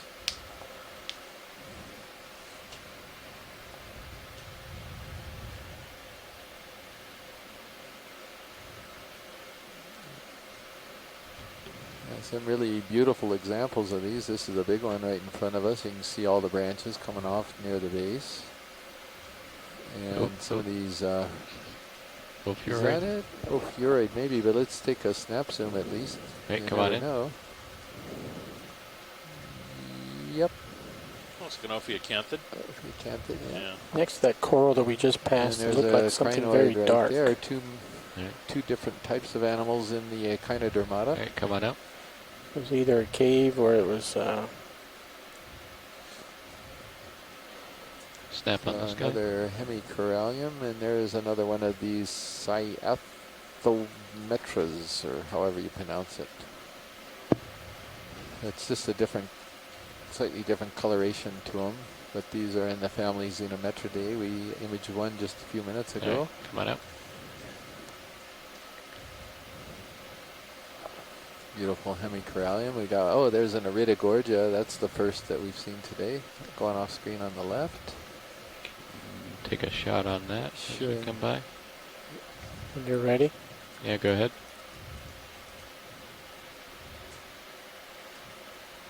Looks like Iridogorgia magnispiralis. I didn't realize until I was actually on the cruise that one could actually sort of look down the barrel, if you will, of that helix that they create. It's always amazing to me how beautiful they are. All right, let's let him go. And Les center is back saying up. he may need to reboot his computer, so he may just miss the Iridogorgia, which is one of the things he really enjoys. These are these vase sponges. We got a bunch of those. Pilot, as usual, if you see anything on the seafloor that's grabbable a rock.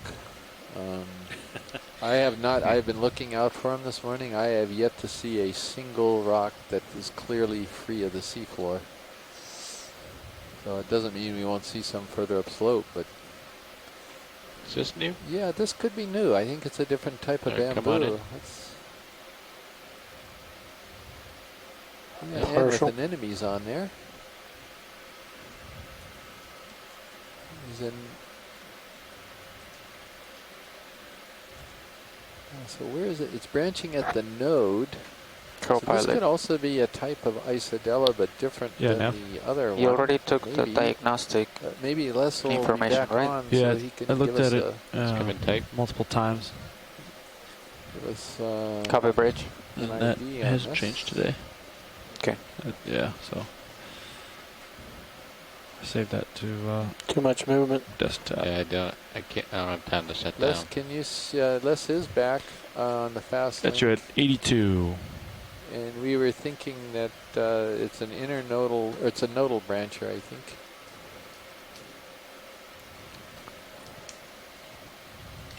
All right, let's come out. I gotta push ahead.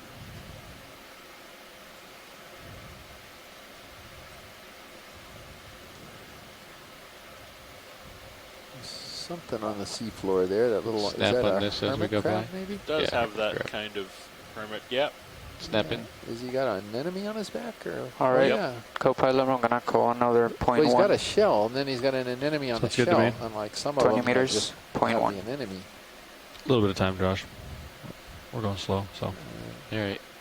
So, pagurid is what it would be. All right, come on out, Roland. Thank you.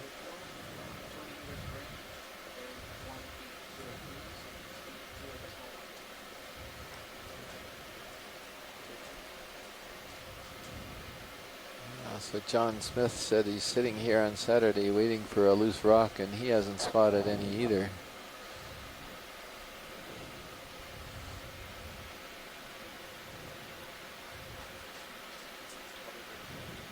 Stock crinoid went off bottom right. Stock crinoid left of lasers. Yeah, we're looking up the side of a volcanic cone that's on the top of a seamount. That you don't know the stock crinoid. All right, there we go. Huh. Wow. That's kind of being blustered around there, isn't it? Yes, is this a Bathycrinus maybe? It sort of looks like that. You can't tell since he got. It is a little different looking. It's hard to say. Yeah, I wonder if smaller. Yeah, it's smaller. So stocked crinoids are the sort much of bigger older one behind cousins us of the feather stars that we've been seeing. They're the same type of animal, but they have, instead of free-living little legs, they actually have this stalk which adheres them to the surface. But the sort of resemblance begins right at the cup at the top, and there's a mouth where all of those arms converge, as well as the rest of the animal's sort of guts and viscera all kept up in the cup.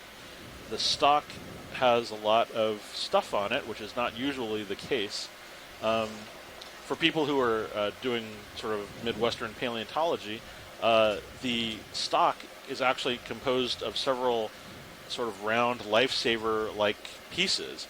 And if you do any kind of geology or paleontology, it's those pieces that you find on the side of the road in a lot of Paleozoic rocks, often called Indian beads or other types of sort of commonly encountered fossil items. Yeah, thank you.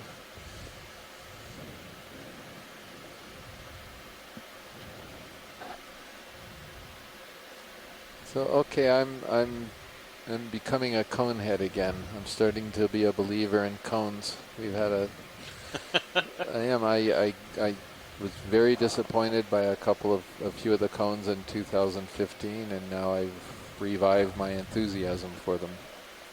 Well, so far the end game of the last two cones has been really satisfying. Yeah. But I I still think it would be nice to start off with the big crazy ending and then well, and see all the stuff first. I'll tell you what, maybe you can design an ROV that efficiently goes down slope. Yes, I know. I don't necessarily speak as an engineer. I simply speak as a person who's consuming the video. Right. If you're seeing little brown things in between the other corals, these are we've documented a number of Antipitherians or black corals today, things that look like Trisopathes, according to Tina Molotova. We had Astaropathes, Umbellapathes. We've had at least 3 genera of black corals so far. Lots of bamboos, unbranched, these branching colonies here. And you can see the density is already increasing as we climb up the slope. So this bodes very well for the summit. There's fuzzy at the bottom of the screen. Something white on the edge of that bamboo coral, Chris? It couldn't be, could Next it? to the shrimp. I If we think go it's over to probably the right, a squat lobster. It's over to the right as you can pan over a little bit. Oh, is it just on the rock? I thought it was on the branch. Sorry. No, it's fine. I'm trying to find a sea star for you, Chris.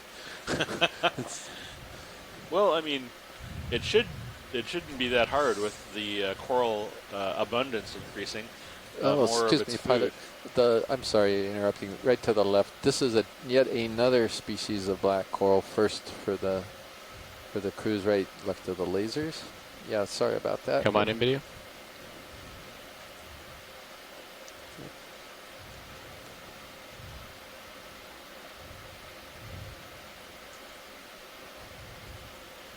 Come in tight if you have it.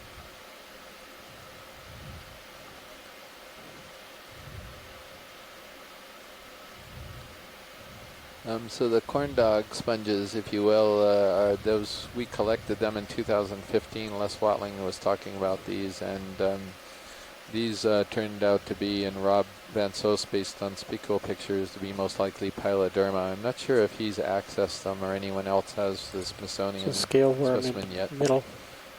But anyway, now we're looking at a black coral which we think is in the genus Bathopathes. Also on that, we're waiting to branch see down. if Tina is going to comment on this one. She has a little bit of a delay there in Moscow, where she works at the Shirshov Institute. Ready for full screen? I think. Yep, come on up. Right. With lasers. Alrighty, thank you, pilot. Whenever video is ready. Video's clear. Gotcha at 73. Thanks, Levi. Yeah. So a little while ago, we saw bamboo just as Les Watling was coming on, and I put Isidella in there, and Tina just said that was probably a Bathopathes. So thank you both. Oh, fish. Fish, fish, fish. Where's the fish? Where is he?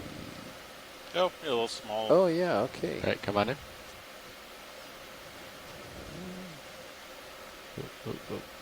Scared him off. So it may be another one of these Kumbas. It's a reasonable guess. It's a rat tail, and we think it could be in the genus Kumba. It's nice to have come a back in, Ron. easy to remember name for some of these animals. Right, go ahead, tight.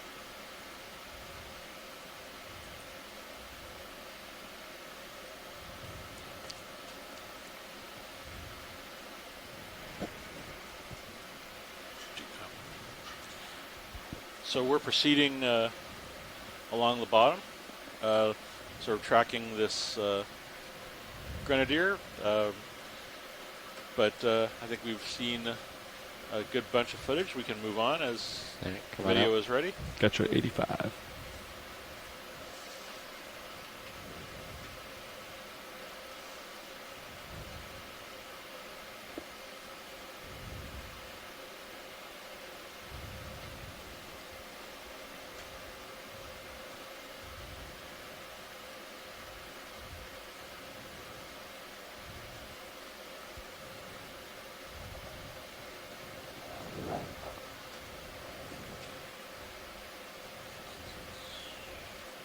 Let's take a look at that sediment pond right under the lasers.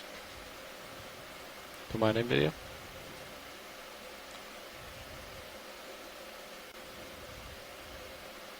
Looks like we got a little crab in there with, I think that's a homolid crab that carries a sea anemone around on it. Oh, there's another little sea anemone living in the sediment there.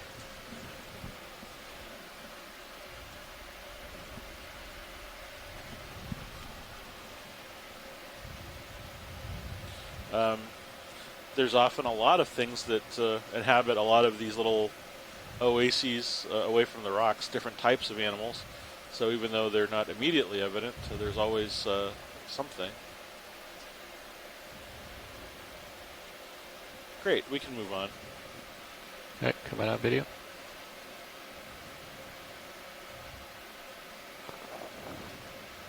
Great, this is Nav. Holothurian. Can you update me on that move? It's a huge holothurian. Copy. Ooh, come on in. Copy, thank you. So yeah, this is one of my favorite animals. We see them a lot, fortunately. This is, I believe, a sea cucumber in the genus Hansenothuria, possibly, or rather, family Synallactidae. These are the tridivores, that is to say that they feed on the yummy goodness that comes floating down from the ocean and sort of settles out on the surface of the rocks amongst the sediment. And so they devour all of that sediment and slowly digest all of the organic particles. So in one sense, they're very much like earthworms. They will digest the sediment, it processes through their gut, and then is expelled as sort of a cleaned casting afterward. You can see this through their intestine, through their body wall, which is transparent. What you're seeing here in the video is literally the intestine of this animal, and so towards the right side, that's where the lower intestine is located, and that's where you're seeing a whole bunch of processed sediment as it's about to be vented, and the mouth is on the left side where that darker purple area would be. There's a slightly brown thing to the upper left. Fish, or come on in. I don't know if it's... come on in, video. Yeah, right between the lasers. Is that just a... It's just a crinoid. So this is just a feather star, any kind of related to sea stars, and it has a filter feeding arm arrangement that it puts out into the water. Right, come on out. Okay, we can move on. Thank you.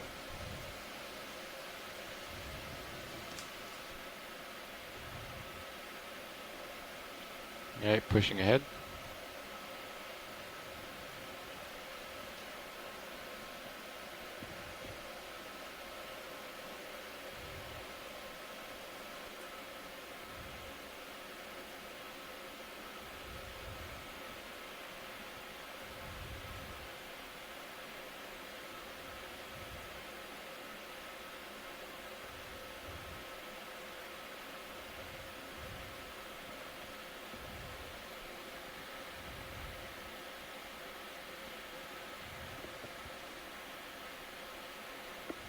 Getting lots of lens flare to the top right. Yep, it's reflecting off the rock. Can we take a look at this? There's a white reflective thing in this sediment patch right below the sponge. Alright, come on in.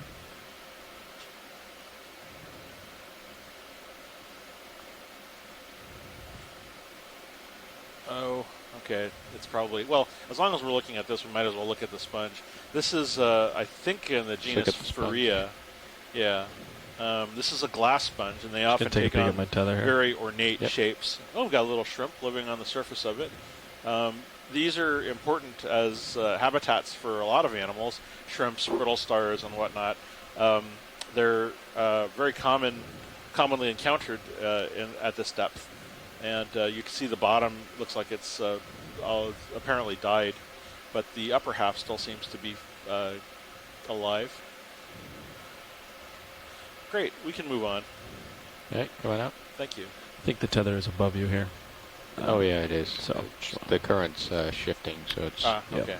Pushing it towards me. Just wanted to let you know where it is. Absolutely, thank you.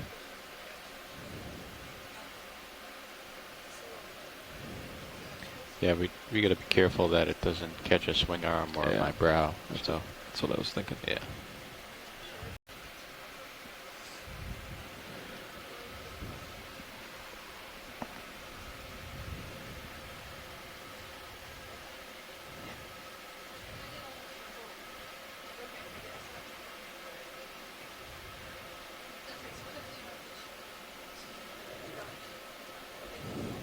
Yeah, it's one of the more annoying directions for the current to come from, is aft, because you can't get down low. It pushes it into your face, it pushes it into T2. It's frustrating. Seems to kind of tend to starboard now. A stock sponge with a little ball on top. Yeah, I think we've seen these where we can take a zoom rolling. Go ahead in. Bolosoma. Yeah, Bolosoma or Caulophacus. Come in tight. Got a little crinoid living on it, taking advantage of the height of the stock.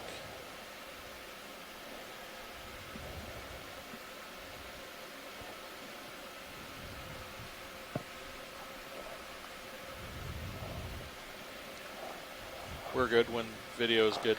Hey, coming up.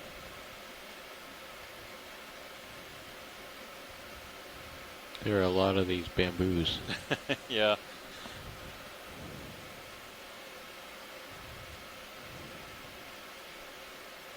What is that dark That's thing? a crinoid. Oh, it's another crinoid. A feather star, yeah. Big one. Yeah. Okay, I think we saw those just a moment ago, so we can move on.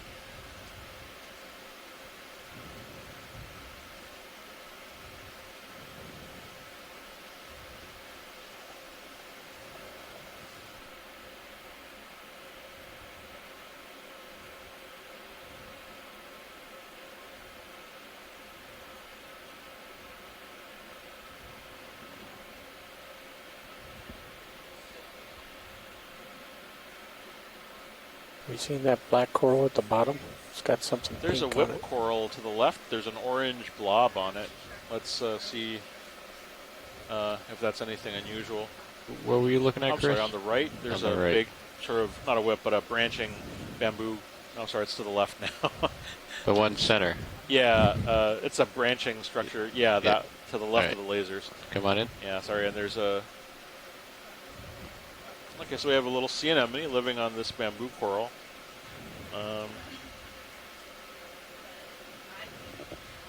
I think this is the one that we've seen a little earlier today. Say stock crinoid bottom left corner of the screen. Okay, I'm done, if this video is done. Oh, and here's another stock crinoid. We've been seeing these smaller ones today. This one has an interesting... Oh, that's curious. Oh, you know what this is? I bet this is a pentacrinid larva of some of those long psychothrometrids or whatever it is, because the arm tips are very elongate, and there are... If we can zoom in on the cup there, there are actually sort of those seed-like structures that are right around the mouth. Those are reproductive structures. This might be something that's about ready to become one of those feather stars, and looks like they might actually already have reproductive. Okay, where'd that guy go? Bits He's ready to to go. the left of the top longest in. stem. Yeah, go ahead in. Go ahead in. Copy bridge. Wow, that's a new let's one. just keep moving. 20 I'm not sure if meters, that's the adult 180, of the small one of the other knots. one, or just a new species of stock crinoid. The other thing that we're seeing here is there are a number of small snails present on the on the stalk as well as on the arms, and those are eulimid snails. They're kind of, as someone said the other day, the ticks of the echinoderm world. They will attach and use their proboscis and sort of punch a hole right through the body You wanna wall scroll and around left suck to the get juices right on of top their of it? host right out.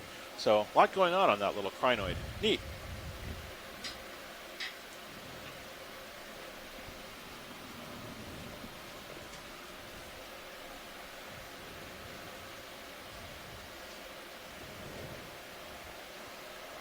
weirdness going under the lasers. The yellow one, we've seen that earlier. It's an overgrown. Yeah, that's coral. an overgrown Paragorgia with a Zoanthid colony.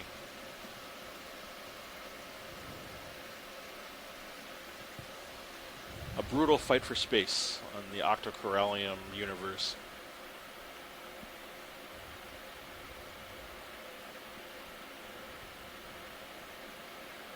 So another long whip coming up. Oh wow! Seems exceptionally long. Let's check out the big long whip. Oh, can we do a quick zoom on this? There's a little circular thing on the rock to the right, next to the brittle star. To the right of the lasers. This guy? Yeah. I think Come on it's in, a video. sponge, but... Oh, that's a little sea anemone. Neat. Okay. Go ahead. Yeah. Huh. Okay. Right, come on Yeah, in. we can move on. And that's an amphiurid ophiuroid to the left. But yeah, let's check out this whip. Maybe start from the top.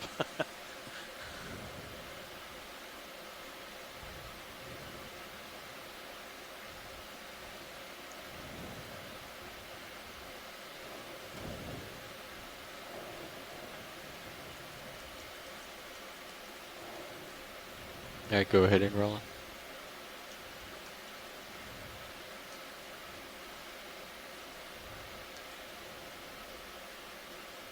So we're currently looking at a fairly tall bamboo coral, whip-shaped form. Did you catch how tall it was relative to the D2 pilot? I can give you a measurement in a second. Oh, that's fine. I wasn't sure if you'd... It's about as tall as D2. Okay. So the whip coral is about as tall as D2, which makes it quite a long one. Got you about 74 Sounds degrees. like Les Watling is Stop having to my some port frozen side video here. issues. He's our usual authority. And, yeah, okay. Well, we can continue down at a steady steady rate, and hopefully it'll unfreeze before we're done. But we see plenty of spicules in the surface tissue. This is a characteristic that is often used by Octa Coral scientists to determine what type of species or genus it belongs to. All right. When you're good, video.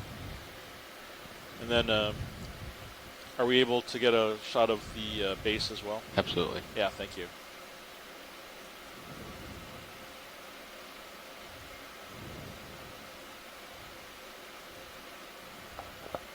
All right, go for the base. Oh, and so these little wormy things that are on the base of this coral, I think those are aplacophorans. These are worm-like mollusks which feed on the soft tissue of these corals, and they're not very well known, but we've seen them on multiple occasions on Okeanos. At one point, they were sort of very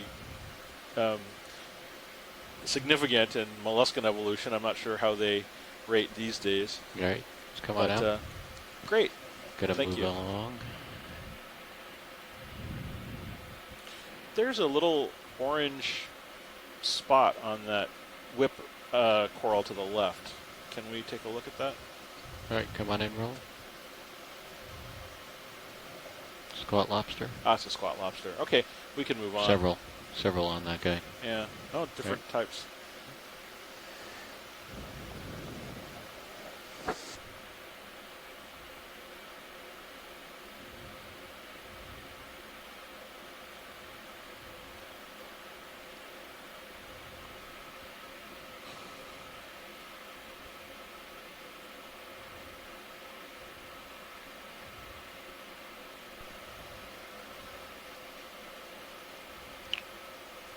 Okay, pilot and co-pilot, that's about 5 consecutive moves. Do you feel good keeping those consecutive moves coming?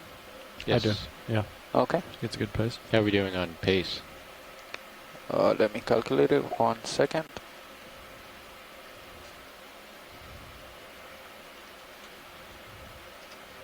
It's a nice candelabra looking thing.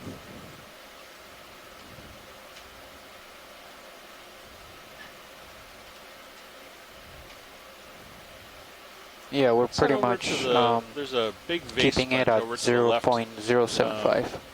behind that yellow So coral I in the put speed. background. Average 0.075. That doesn't look like we've seen it before. Okay. So I think I'll work my way up there, Chris. Oh, of course, no worries. Pink coral, mushroom coral under Yeah, above the we've laser. seen one of those. Okay, come on in, Roland. So this is Anthomastus. This is a mushroom coral, a soft coral. And in the foreground is, I believe that's Bolosomos, is a glass sponge. It's a little crinoid living on it. These things are delightful because I think on the other end we actually have an operculum or an opening. You can sort of see the internal structure. That's like a couple of eyes.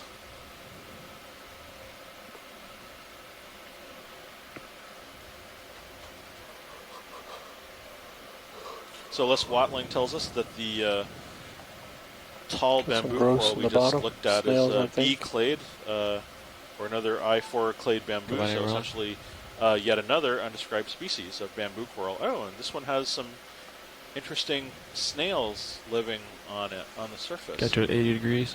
Are these Yeah, more copy that. Phacophorans? Huh, weird. All right, come on out. Yeah.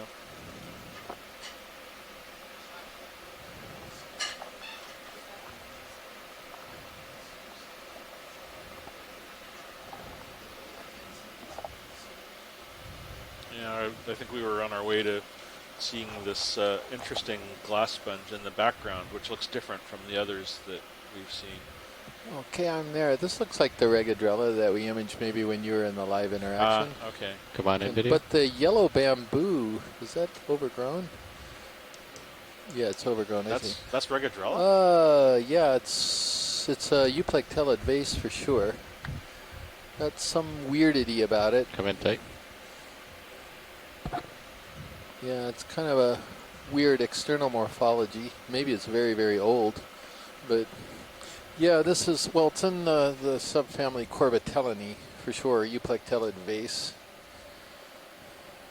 Yeah, it's got a lot of kind of tissue overgrowing some of the usual Just off my side starboard, like me to oscula, turn or if you stay will, here? the holes Just that stay are there. Okay. on the side. Right. Come on out a little bit, Roland. You want to see this overgrown? I thought it might be a yellow bamboo, but it's an overgrown one with zoanthids. I think we're probably okay with that. All right, come on out.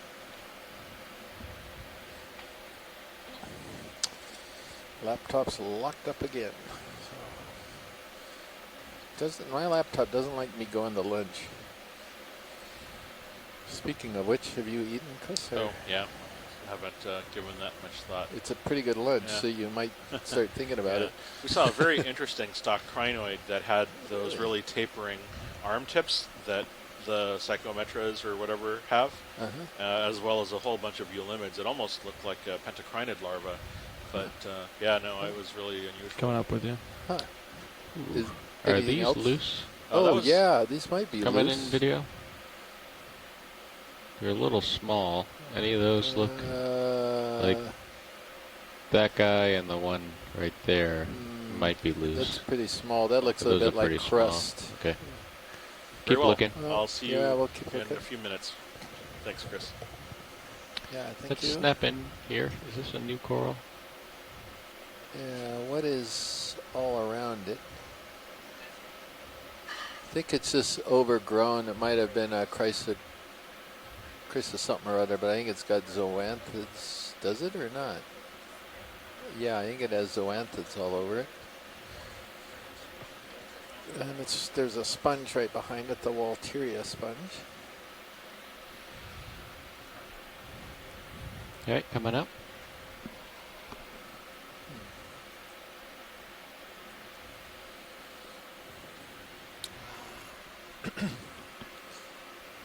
get this guy. Well, Come on in. there. Yeah, let's get this one because he's on what I think is a Trisopathes black coral. I don't think I've seen that very often. No, I don't think so either, Pilot. These guys usually don't settle on this type of coral, I don't think. Maybe Tina knows better on that, but I certainly haven't seen it. This looks like it's a possibly a thalassometrid, maybe, with the way the cirri on the bottom there. Those are the way it holds on to things. They're prehensile, which means they can wrap themselves around multiple turns around a branch. And you can very clearly see that. It's a beautiful image of one of these things and a beautiful side view as well. Come out just a little bit, Roland. Yeah. And it looks like there's not very many pinnules or polyps right where it's holding on there. You see that, Pilot, right above it? Yeah. So it's maybe irritating the coral. You never know what's going on.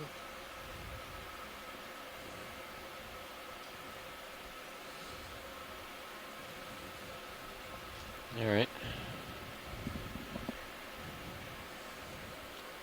Got something different down there? Just snap in real quick.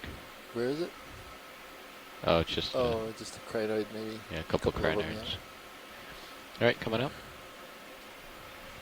Pushing ahead. So is Chris Ma gone? Are we going to see a sea star now? We have a good chance now to see one.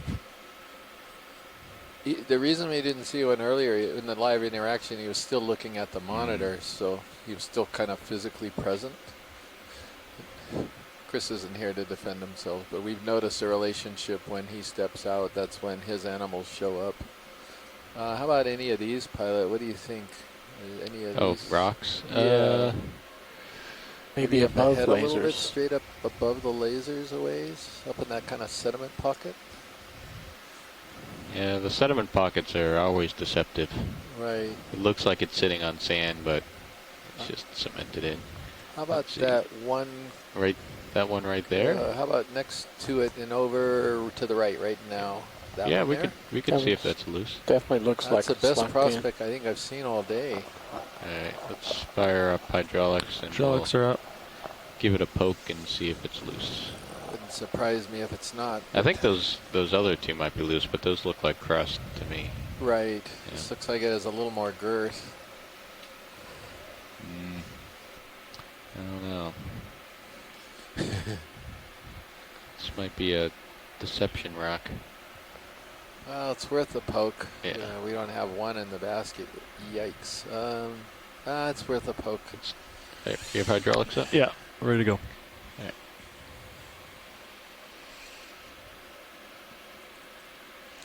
Come on, please, rock. Be good.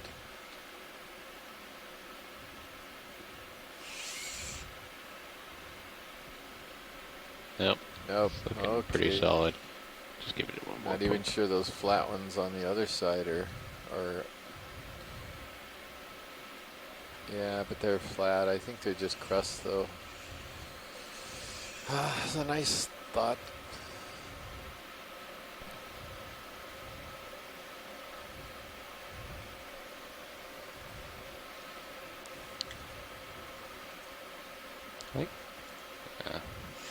I think those jaws are on backwards. Co-pilot, we're barely halfway through the move. You want the next one to be at 0.2 to catch up with D2?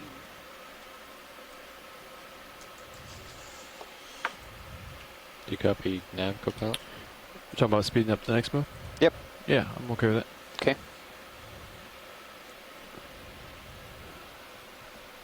Would bring down hydraulics.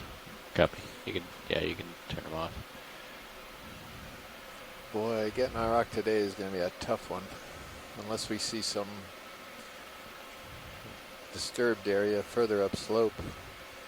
A lot of these just look like pillow flows that have just draped the side of the flanks of this volcano as they ooze down slope. And then they've been cemented to the seafloor over time by the manganese crusting. Look at all those corals in the distance. Yeah, everything seems to be getting bigger as we ascend. Bigger and more. Yeah. I think. Great sign. I'm excited.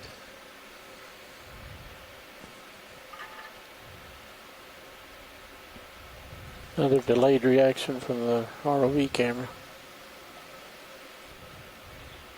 Co-pilot copies.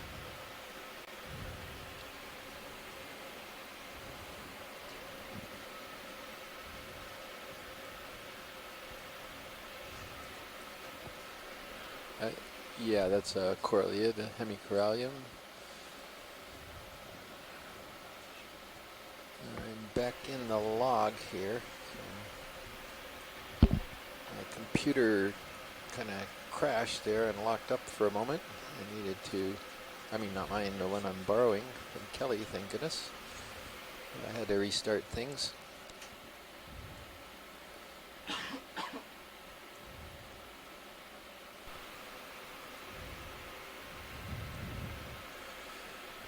It's one of those I4 clade, just a pretty scene. Walteria sponge. It's got something white on it, but there's some of these long unbranched ones. We got a good zoom of one the other little while ago. It might be an Isadella bamboo.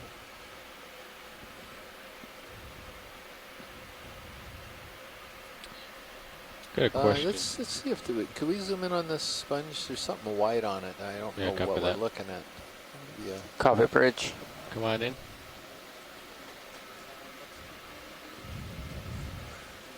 Is it an isopod? What is that? No, what? No, yes. No, yes. What is it? It's a crustacean of some kind, and we're seeing the underside of it.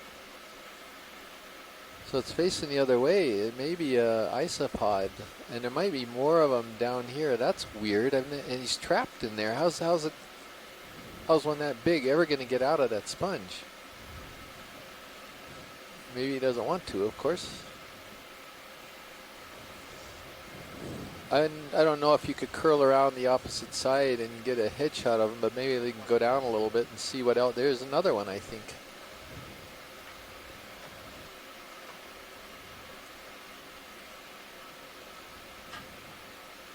And there's a brittle star, and that may be another one still right there. That might be the opposite side. I can swing around and yeah, I'm not come sure. out a little bit wrong.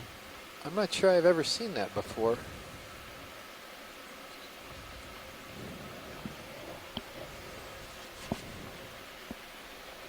It's a good angle right there. It's got the most of the body viewable. They want to see the top. I mean, you can come in. Go ahead. So there he is, his underside. That's still his underside. Yeah, that's why I was coming around. Try the other way.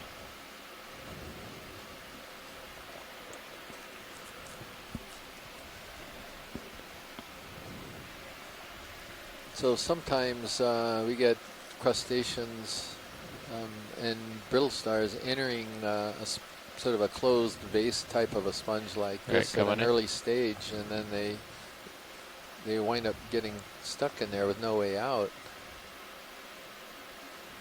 And that may work well because he's totally protected in there, I would imagine. Yeah, these are big isopods. Let's see what we got. Les Watling said, yeah, he said it's one of the fish parasites. This is bizarre. That's in the sponge.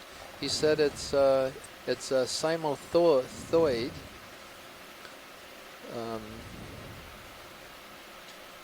And so he was also talking about, so it's an amphipod or an isopod? Less Seamount. I'm sorry, I don't know these animals very well. I think it's an isopod. I think he was just talking about another amphipod that he described with Jim Thomas that gets trapped in glass sponges. That's Les Watling in the biology program at the University of Hawaii.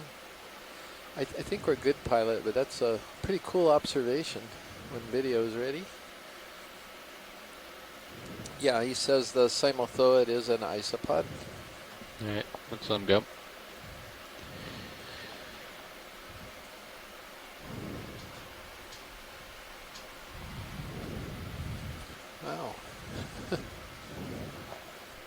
As to say, they're not going to get on any fish in there, I don't think.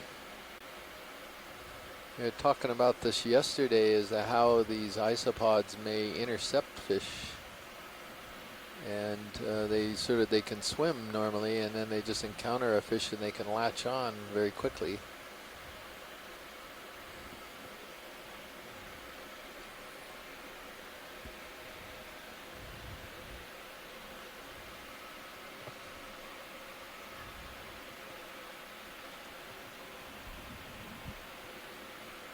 Nice couple different types of possible isodellas.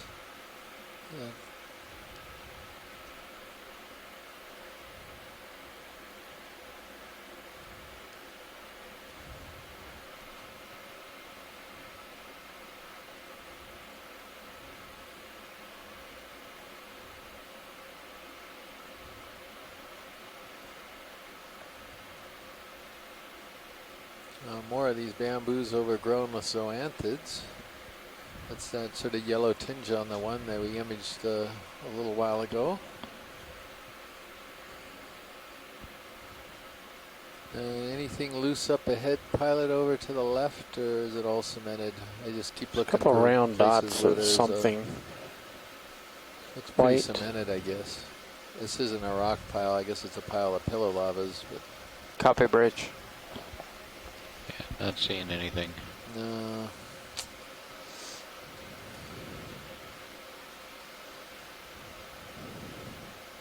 I mean, that one in the lower right is small again, probably crust. Lower right? Oh, it's Yeah. sitting on top? Yeah, that might be crust. And the one's kind of too big there in the left side of the pocket, right? Yeah. Okay. Well, we'll just keep our eyes open.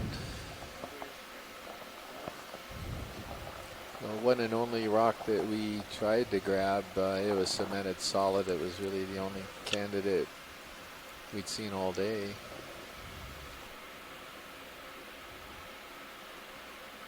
That branch from the left looks sort of curvy and long stranded. Another candelabra bamboo, glass sponge.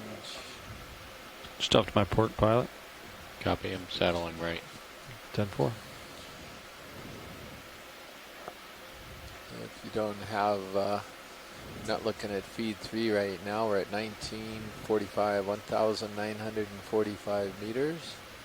We're climbing up the wall of a volcanic cone, and the top's somewhere around 1,800 meters, so it's a little ways away still. And even though we're not thick and a thin near the summit stalk yet, up ahead, we found a really beautiful bed of particularly bamboo corals, along with a lot of other corals. And as we've climbed up this slope, the flank of this volcanic cone, the density has been steadily increasing. A nice side shot of some of these big bamboo colonies. We it's approached. white, Oh, is that a floating, fish or what is that in the water, gotcha. pilot? A shrimp, Floating maybe? left Go to ahead right. in. I think it's a Ketognath. Yeah, Ketognath, that's what it is.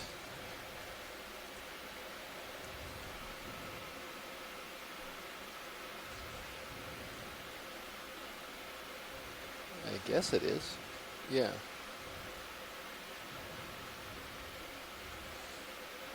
Yeah, Ketognath question mark.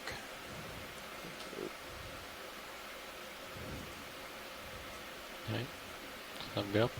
A lot of times they'll kind of flinch, and then you know for sure it's one of those, but he didn't flinch. By flinching, I mean he suddenly takes off.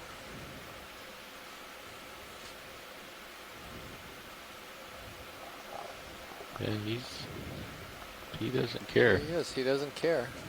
Come on in. Going tight.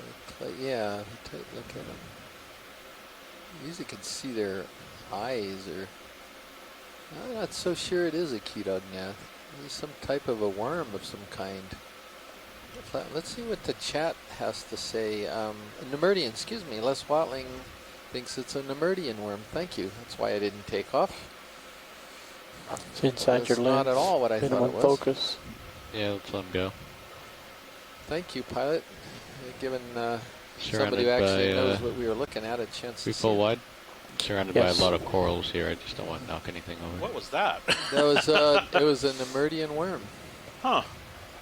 I don't see those very often. No, I thought it was a key dog gnat, and then he didn't flinch. He was just floating around even when we got quite close. And then Les finally chimed in and told us what it was. So that might be a Metallogorgia that's up ahead. That's a little more mature one. That kind of puffball plume. The puff. I thought that was a smudge in my camera. So we thought what we saw were juvenile Metallogorgias earlier. This looks like the more mature colony. Yep, I think that's what it is.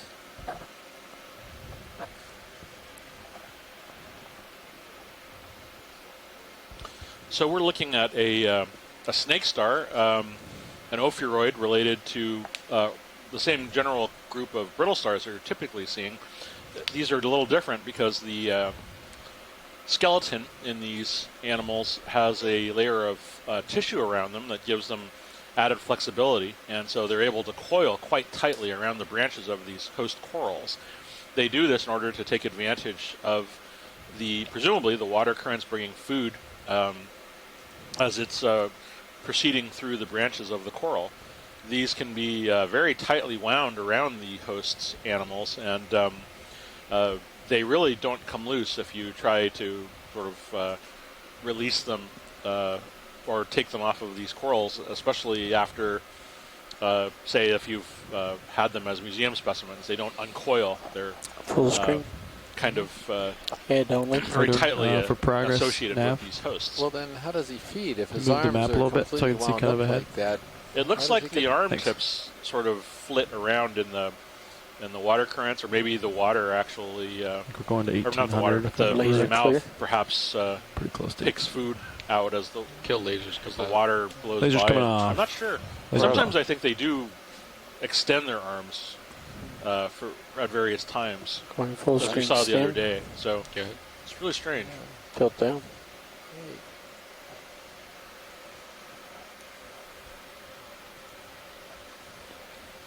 Okay. Right. Video's clear. Wide. So Les was saying, notice how the pinnules of the polyps cover almost all the space between the polyps. Video so swapping out. essentially it's a net, a barrier net that'll catch anything that gets near it because it's closed everything off. Well, having come back from lunch and having had my warm cookie, I now feel inspired to go see some cookie stars. So let the goniastrids appear now, please.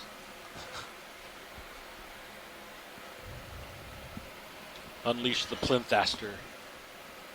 Your inner flintaster, is that what you're saying?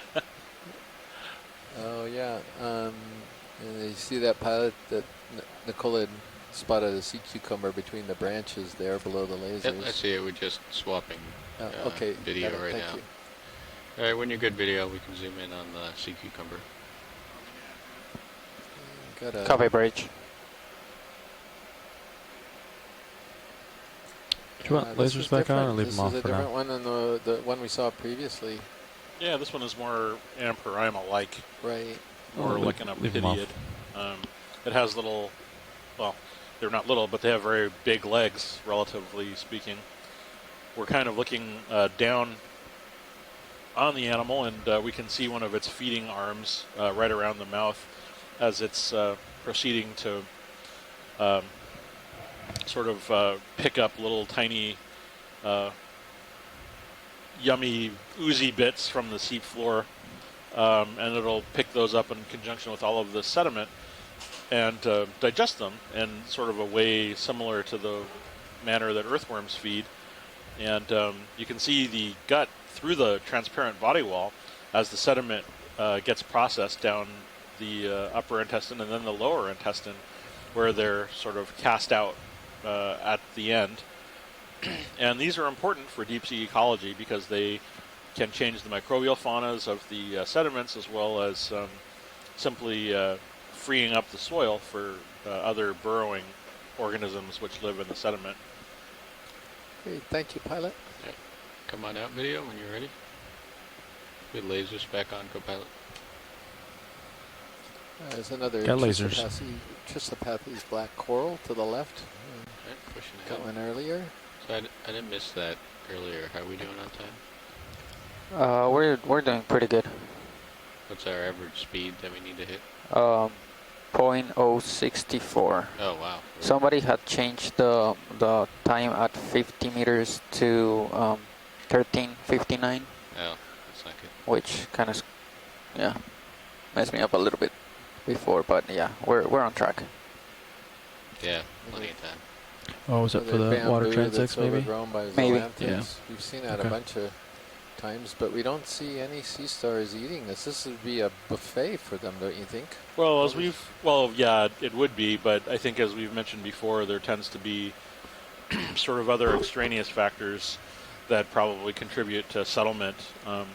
There could be, What was it? What Emily, did Emily see? she saw something to the left, Maybe we could pan left a little bit. I didn't quite see what she was pointing out. something that I would like to see very much. Oh, and there's more isopods in a Walterius sponge. There we go. There we go, finally. Good going. Way to go, Emily. Score.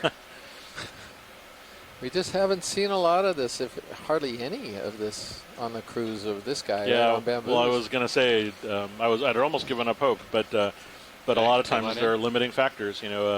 Sometimes I think density, but also what keeps the larva from settling, what makes them more common in some areas than others. Oh, he's trimmed that branch. Yes, he sure has. So this looks like it is probably We kill lasers? Sure. Evoplasoma, sort of a more broadly armed one.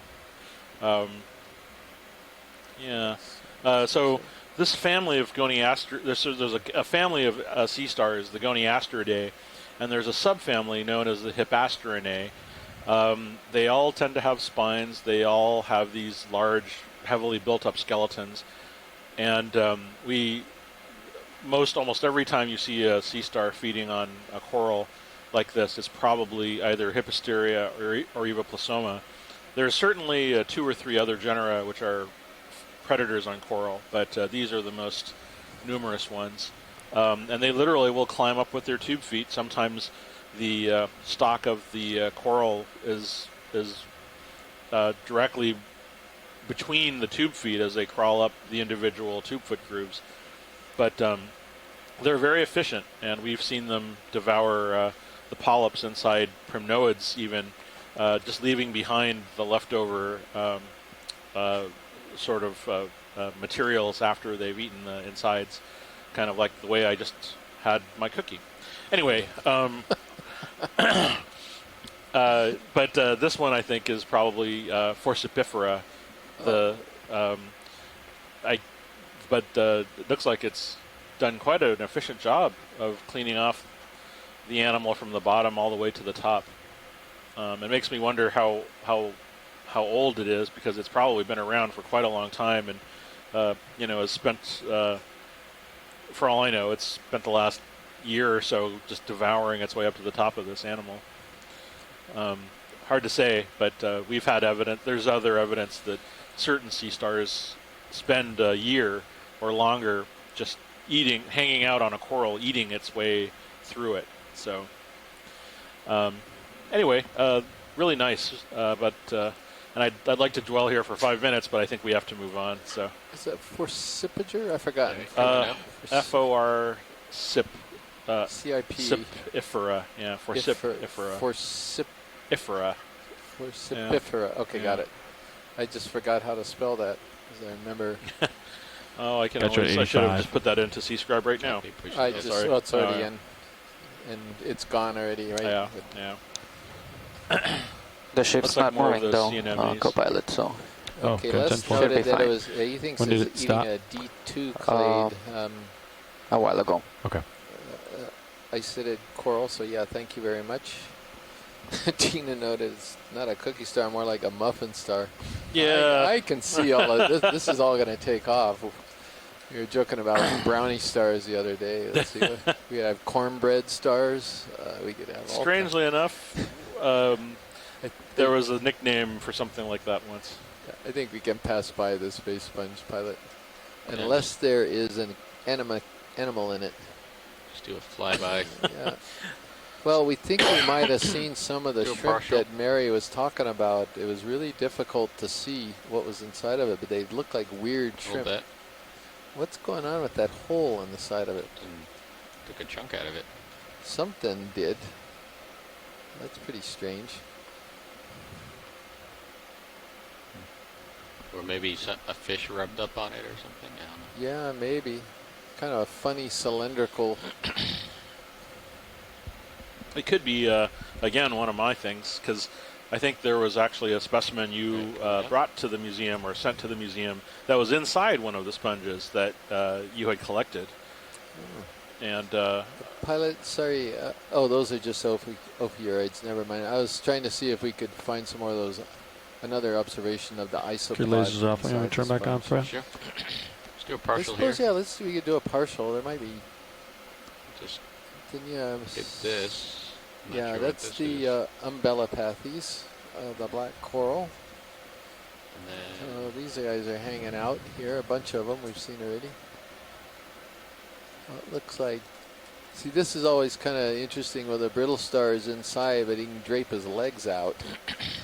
But he can't get out, I don't think, his whole body, right? yeah, it's hard to say because, I mean, you would think that it's pretty much got all of its arms out and can't draw them back in, but they often have what's called catch connective tissue. The joints on those spines are movable, so it might be possible. I'm not sure. I've never actually seen it done. in here. Look at the number of corals. They just keep getting more and more and more. On the anemone. Look at that. Yeah, another one of these big, what we think are actinostolid anemones. So anemones get really big down here in deep water. You know what's interesting? There's a discoloration on the rock. That's interesting. Right next to it. Well, in other words, whether was it moving? You know, we've kind of suspected that with actinostolids. It may be possible for them to creep. Okay, co-pilot, I'm going to call another move at 0.1 You want to knots. look at that again? Yeah, you know, actually, what's the average speed? it was an I don't wanna interesting too fast. observation. Thanks. Right now, it's supposed to be We like to give each other 0.06. grief. So what he's suggesting, well, Yeah, explain what that's you're what we call suggesting. So all moving. I'm saying is that, okay, so wait, there's just this sort wait of a dark 1 minute. yellow He's at circle 70 degrees adjacent to still, where so. the sea anemone is Copy. currently. We'll hold off on These just a sea second. anemones are actually capable of movement. It's not very quick. And so it could be a creep, or it could be perhaps even almost simply releasing and just dropping for a moment. They can kind of, I wouldn't say swim, but some of them can actually can move around. And so what this might be is whatever adhesive the disc was using is what's left on that rock face, because the diameter of that sort of darkened circle is about the same diameter as the animal itself. So it's a really good point. Yeah, so I'd say that there's that's at least a hypothesis that that's the same thing. Yeah. That's a trace left over by the sea anemone. All right, let's get lasers on it. Come out. Yeah, that's pretty Come out a cool. little actually, bit video. we saw one of these anemones on a ROV dive from the Hurl, little bitty ROV once in the Northwest Hawaiian Islands, and it was kind of on a very sedimented rock, and it looked like you could see sort of a plow area that had been moving through, and we were wondering whether or not it could be where they were mobile. Yeah. Okay.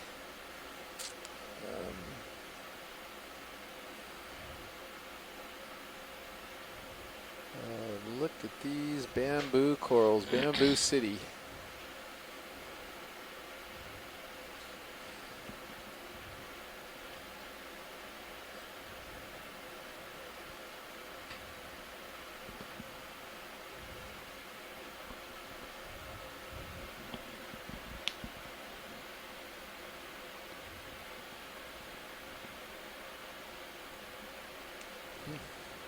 Wow. Hey, Chris. Yeah. You know what I don't see down here? What don't you see down here? Seaweed. And you know where I bet we should look? Right about above the lasers right now? Yeah, come on in. No, Video. Oh. in the kelp wanted ads. And that was your deep sea joke of the day. Oh my goodness. Ambush style. This is actually a rock pen. It was awesome, actually. Well, I'm not sure everybody agrees, but this is a rock pen, and it looks very similar to the one that Josh actually collected for us yesterday. I think it was yesterday. Anyway, Gary Williams is not sure about this yet from his comment, I think, but possibly Anthoptylum. We're not sure. But he was absolutely delighted that we got one in the email. Yeah, his comment was that almost every new individual of these that they collect turns out to be a new species. That's how many of these animals are so poorly known. And in many cases, that's the case for many of the corals and other animals that we see down here. You know, I'm throwing out his name. This is Dr. Gary Williams at the California Academy of Sciences, who is one of the world's authorities on this group of Octa Corals, the sea pens. And the one we're looking at right now is a very unusual sea pen in that because most of them live in sediment, and this guy's figured out a way to live on rocks with this. He's got this sort of suction cup at the bottom, this bulbous base on there that he's presumably applying sort of like a bathroom plunger or something. But our pilot Josh was trying to just push this thing off of the rock a little bit, and it was stuck pretty good. The suction on it was pretty strong.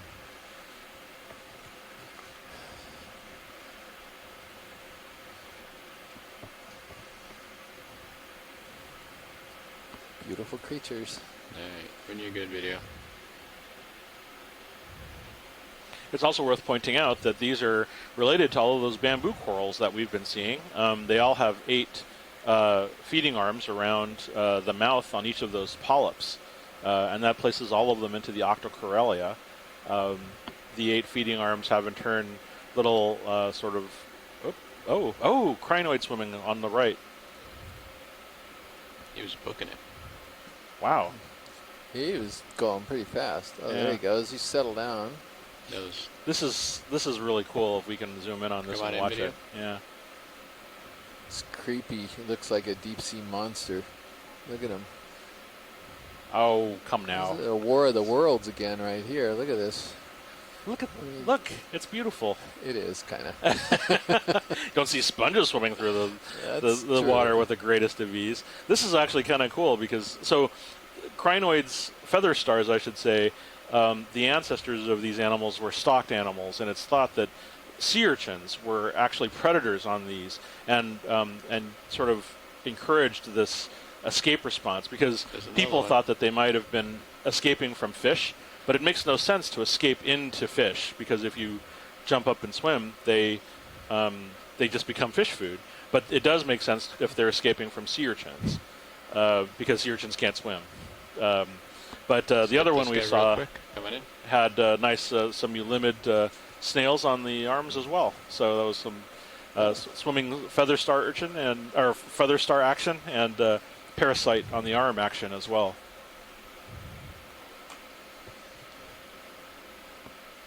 Got some pteropod shells in that sediment. Beautiful Anthomastus there on the wall. A small one starting out. Come out a little bit, video. And look at that substrate of manganese crust. Look at how thick that is. And we're panning down over this bamboo coral. Are those snails on it? Or are those more anemones? No, I thought I did see one snail. Where are we looking? It was in the branches in the back there, I think. Or maybe one of the back right stalks above the lasers, that kind of brown spot. Looks like now they're going to do the watch change for real.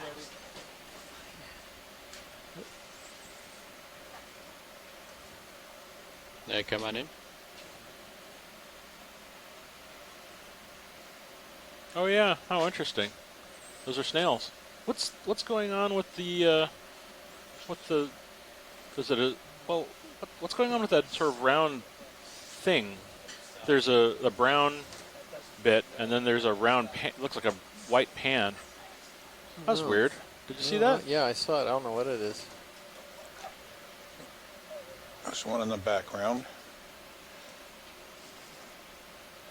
And then there's one down low by the stem. So is this? Oh wait, this is an aplicophoran, isn't it? Not just a snail. It's a shell. It's actually one of those worm-like mollusks. Yeah, I sort of guess so, but not absolutely sure that's what it is. Huh. Oh, it's Yeah, on. it is. It's on. Yeah, it is because it's on the branch. It's on the it's an aberrant growth. aplicophoran. Yeah, it's an aberrant growth. We're seeing the aplicophoran on the opposite side. All right, thank you, pilot. All right, come on out, video. I think I saw another one down low.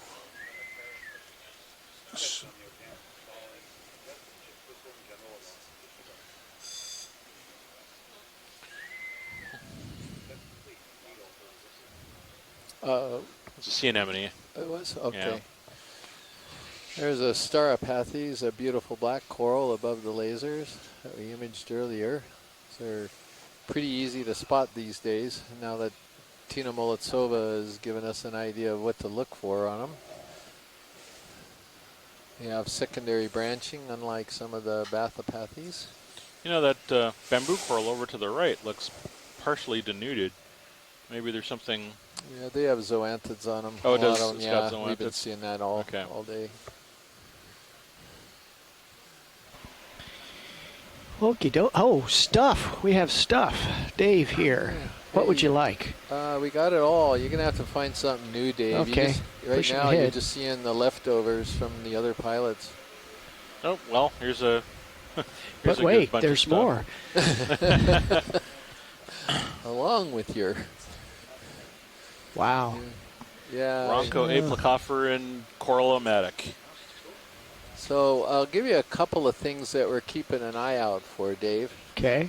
There is a very tall Chrysogorgid. I know what it looked like, but people thought that this would be a very interesting one to collect.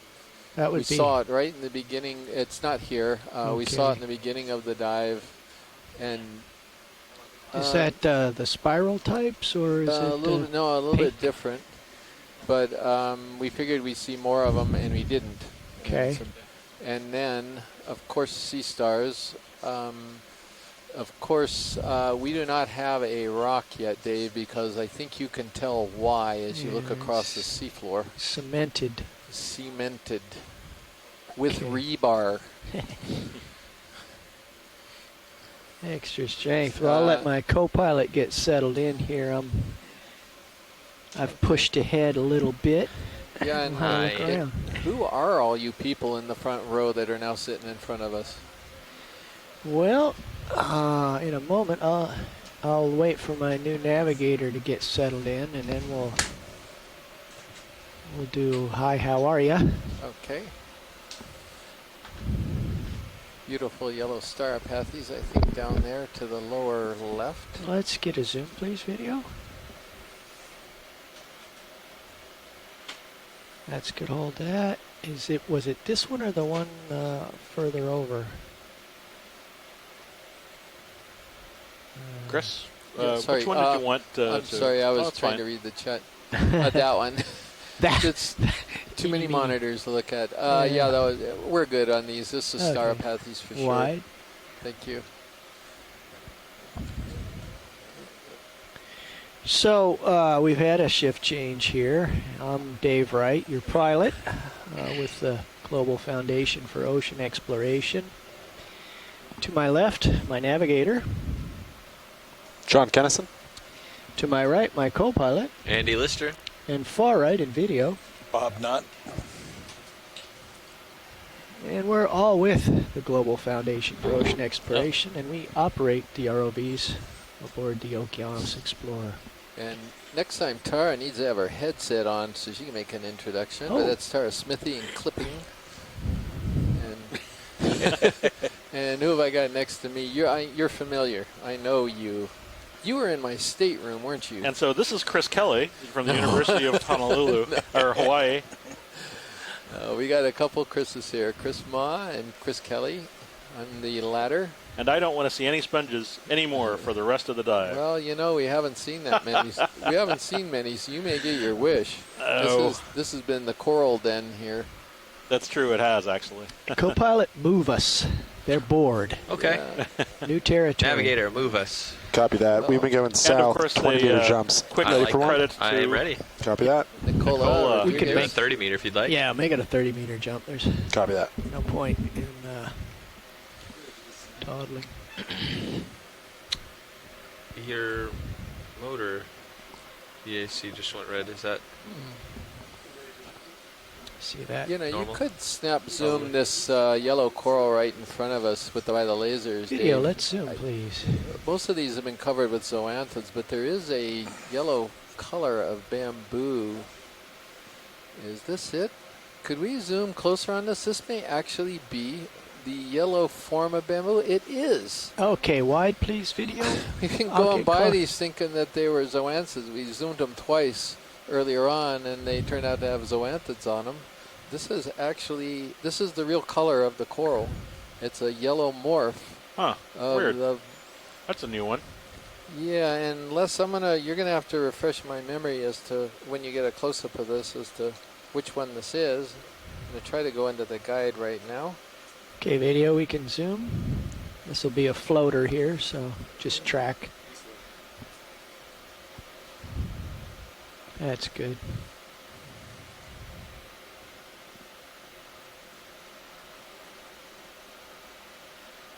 There you are. So I think this would be in the Corretto. I sit in the S1 clade. Just looking at the Okeanos gallery. Now that is a beautiful coral.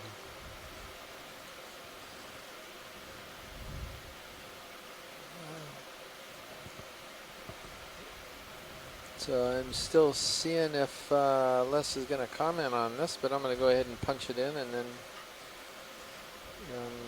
he can correct that if I'm wrong.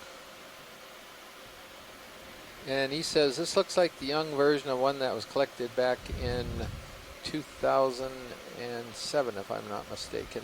So Les, in the gallery, we've got it as the S1 clade on here, just to let you know, but he's going to look it up anyway to double check that.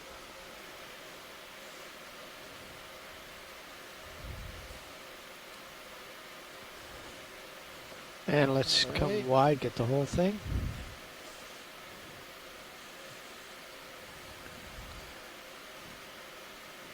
So we have a lot of different bamboos at this place. This is bamboo heaven. Thank you, video. Or heavenly wide, bamboo. full wide.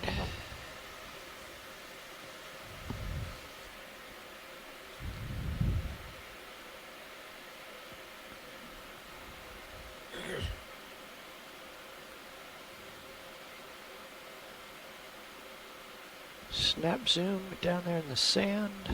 Yes, thank you. Okay, oh, that's too far. Keep it in the frame. That's not an enemy, right? That's a It true is. Serianthid. Well, this could be a Serianthid, though. I don't see the secondary ring. Backing. I think it's that same anemone. That fools you because it looks Yeah. like it does, right? Yeah.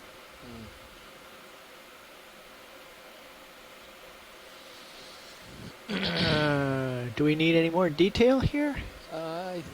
How about a quick snap zoom? Okay, just a more little bit zoom closer. now that There we I've go. calmed down. I don't know. Backing up a smidge. Yeah. There we go. Oops. Trying to look at that dark patch right in the center of it, Pilot.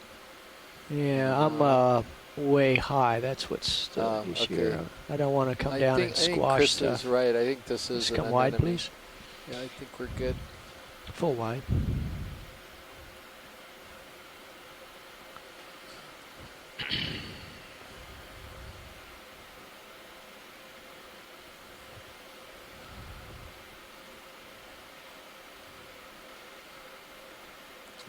There's I guess it's a big sponge in the background there. Good. There's a dead one, and just to the left. And in the Rittigorgia, we got one earlier on the dive. They're not common. That sponge over the left was a Regadrella that we already imaged. Oh, what else we got? Ooh, big one there. Off the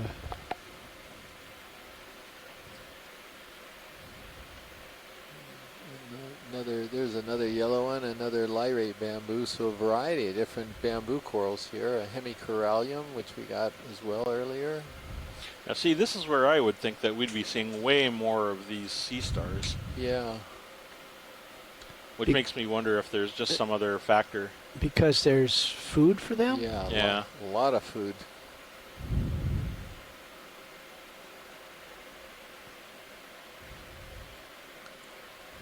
A nice view of along the slope here, show how dense this area is.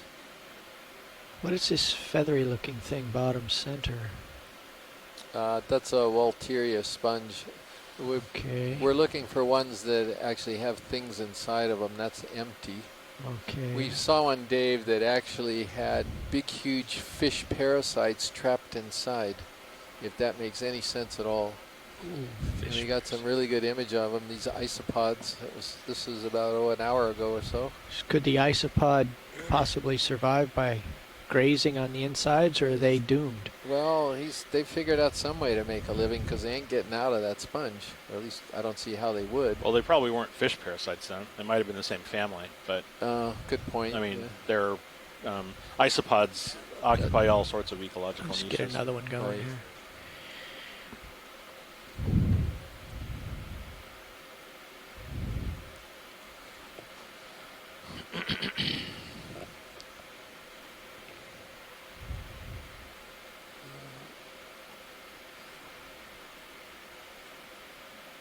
So a lot of these bamboo corals are something that we just refer to now as Isidella weberi. And it's a Regadrella sponge, or at least a Corbitellinae, a euplectellid vase sponge. And they're in the glass sponge group.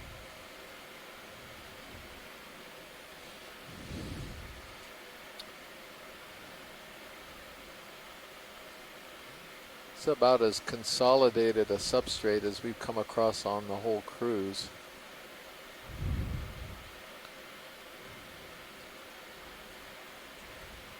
Brilliant.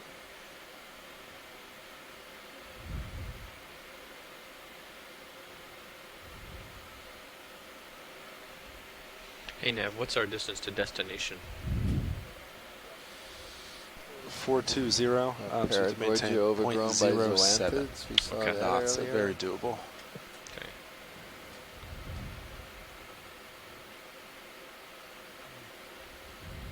So pilot, what we were looking for too, I was giving you a little bit of a list, is if you see one of these vase sponges like the one up top that's got two white blobs in it, and you know, this one doesn't look like it. The one in front of us is dead and the one beyond it is alive, but you can see the white blobs from a distance.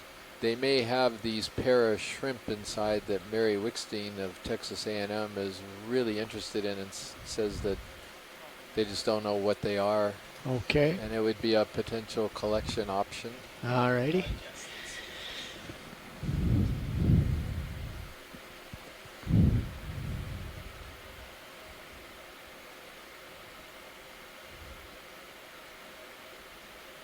Okay, if you zoom in on this glass sponge that's up ahead, you'll see that white thing. Oh, there's a fish. Okay. Ah, okay. Right above it. Bonus. Okay. Yeah, let's Slow get the zoom. fish.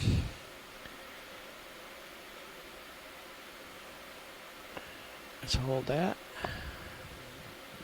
He's being very cooperative. Well, we're some distance away, so he's just curious. What? So this is a cutthroat eel. Co-pilot should be about done with swing. You want to put another move in? Ready. Copy. A little bit more zoom.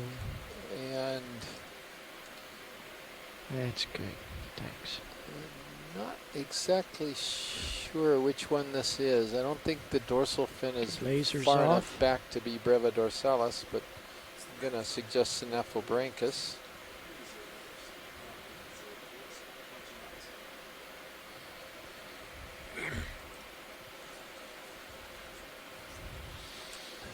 These eels, I think, have got their name because they have a slit right underneath their chins. Their tail is very distinctive. If it looks like it's notched almost. They're pretty easy to spot from quite a ways away. Lasers off, please. Lasers off. Great view of this thing.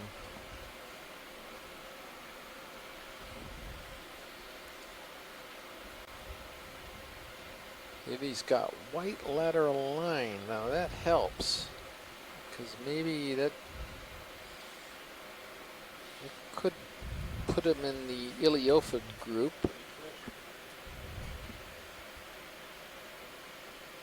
Go try to remember. I get this backwards sometimes.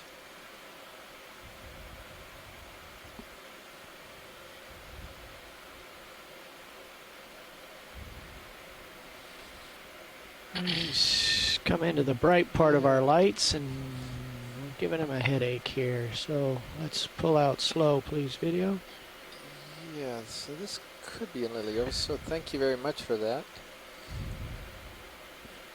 Have to go in and correct my ID on this one.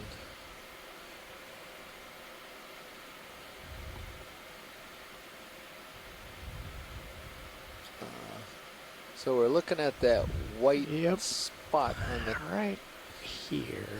So zoom in halfway, please, video. Oh, it's a hold a crinoid, is that what it is? Yeah, it looks like a crinoid in the area. There's two somethings. Yeah, one on the far side. And it looks like it's got a second funnel coming off of it. It's kind of a weird shaped sponge anyway. It's got two horns. Two horns, yeah. The devil sponge. There is something inside. Maybe a shrimp. It's darker colored. Let me get a toe down here and we'll do a proper job of... I may have to go around the other side. In fact, that's what I will do. Wide, please, video. I think we're good, pilot. We could probably pass on this one. Well, I'll just look around the backside on my way out of the neighborhood because I thought I saw something inside there down below. Or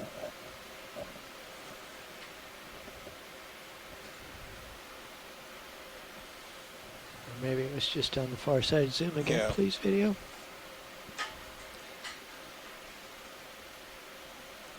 A couple more Hold that. crinoids, maybe. See that? Yeah, a little reddish. I can't really tell from here floating around, but there is something in there, but it's pretty hard to see. Okay, wide, please. This is Walteria lucardi, or something close to it. It's a glass face sponge.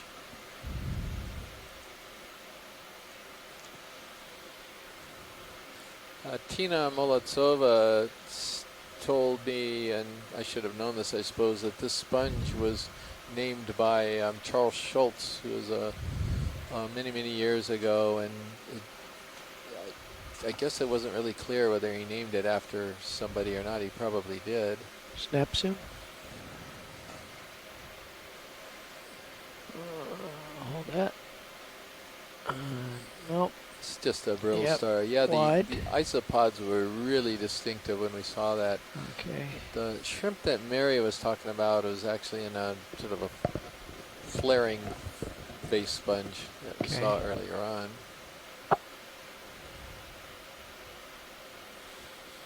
How about straight ahead, pilot? Yeah. And I can't see the lasers. I'm not sure where they are. Oh, turn it back on. Yeah. Doing beauty shots there. You're talking about the coral right here, snap zoom? Yeah, these are just corallium. Yeah, it was something. I thought I saw something. It was just an end-on view of something. This is Metallogorgia. We got some good imagery a little while ago of this guy. Okay, wide, please.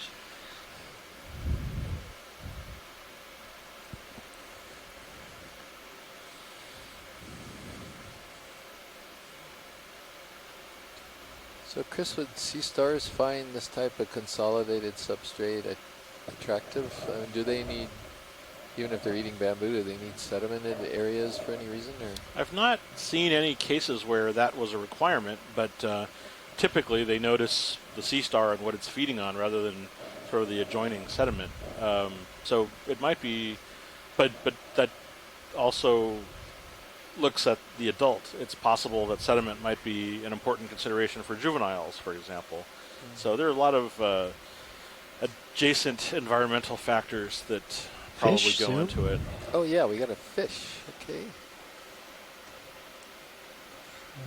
It's that little rat tail or speedy grenadier. guy. Yep.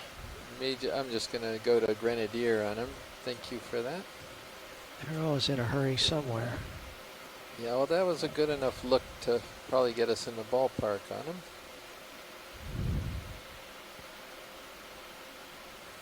I'm facing due west.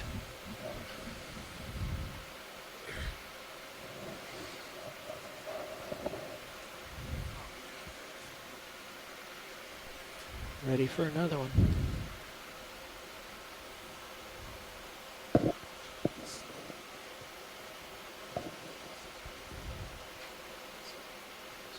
Yeah. No, these are all bamboos.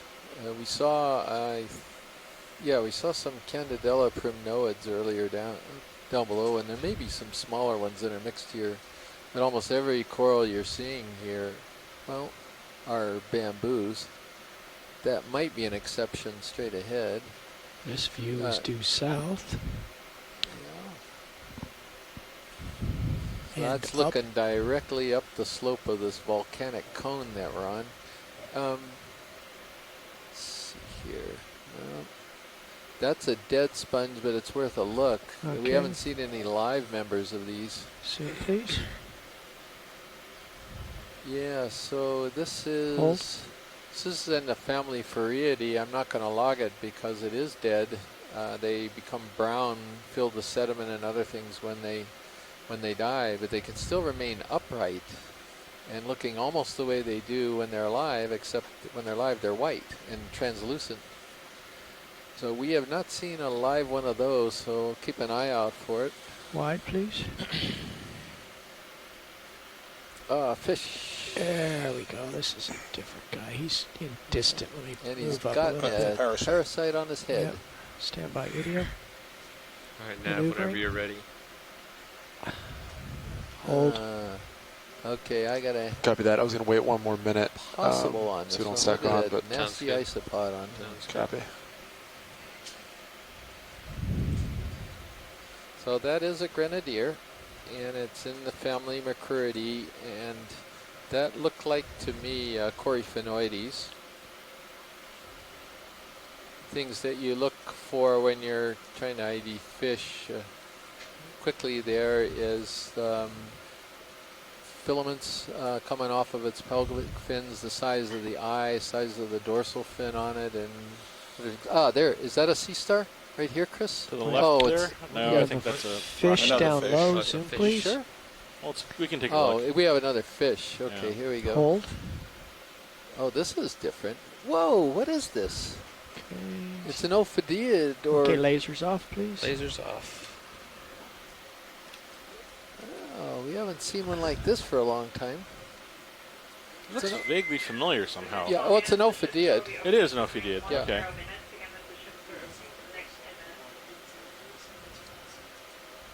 So, for those of you who need a Okeanos Explorer t-shirt, time to go get one. So it's this, I didn't get a good look at him. I was trying to, there he is. So you see how scooped his head is? That's what I was looking at. It's either an ophidiid or maybe a bathydid, a live bearer, but I'm going to put it tentatively as an ophidiid. Could be that, I'm going to look in the gallery right now. Okeanos Online Gallery. Get it off screen pretty quick. Yep. Here. Yep. Bezogygus walkeri is what it could be. I'm going to put Snap soon. Turning to follow you. Okay, wide, please. I turned about 20 degrees to follow you. Yep, I'm coming back. There was a red thing on a coral. I don't know if there's any interest.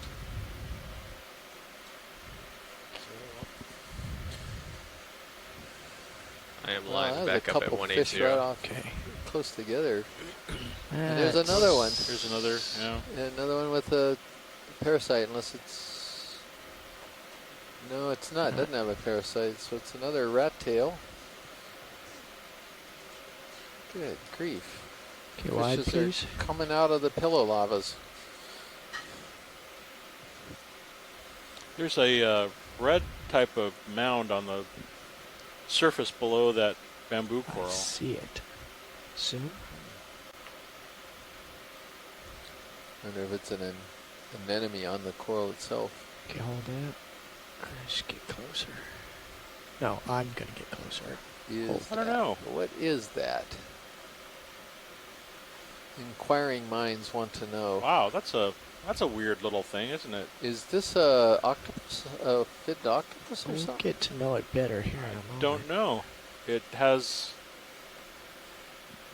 doesn't look like the eggs we saw from the other day. It looks like that's a worm on the surface of it. Or is this a closed up Oh, it's skyphid anemone? Yeah. It is. Sea anemone. Yeah, if you thought I said it was an octopus, you were mistaken. You just misheard me. Yeah. You sure? Yeah. Because I'm pretty sure I heard you say no, octopus. No, you were completely wrong on there. You didn't hear that at all. I guess not. So. We can move on. Drat. Okay, wide, please. Reduce my embarrassment a little bit.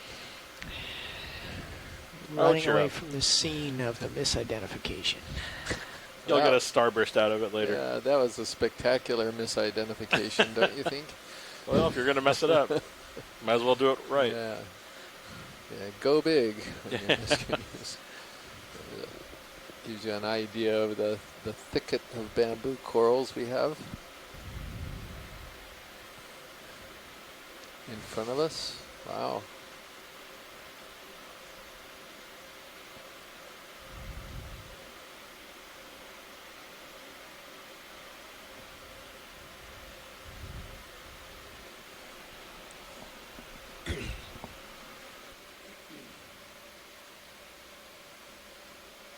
Well, let's see what we got here.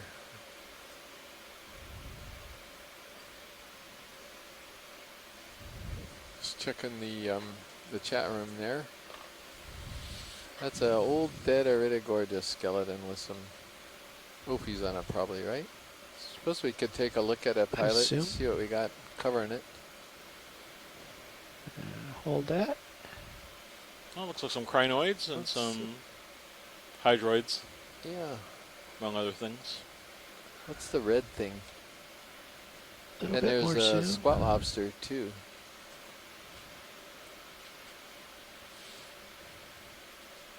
It's not an Anthomastus, is it?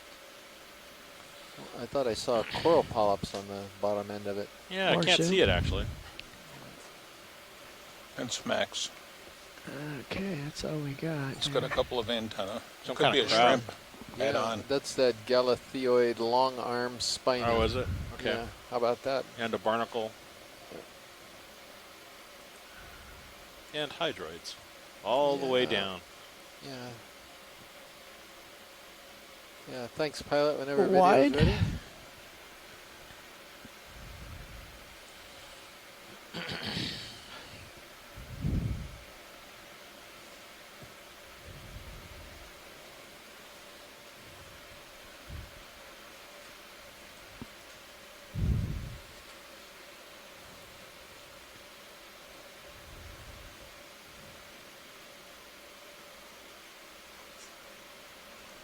What's inside this sponge? Snap, zoom on the sponge right center there.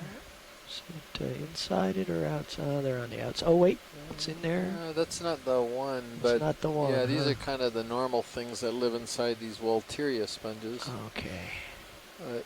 Could you zoom down just for a second, please? Yeah. Okay, Paragorgia overgrown or Hemicorallium overgrown. What is that? I think it's a Hemicorallium overgrown by Zoanthids with a brittle star.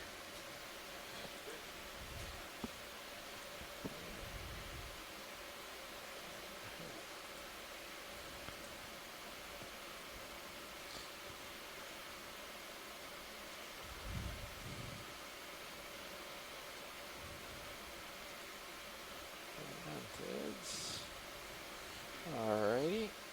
Got that one locked in. Okay. Full wide, please.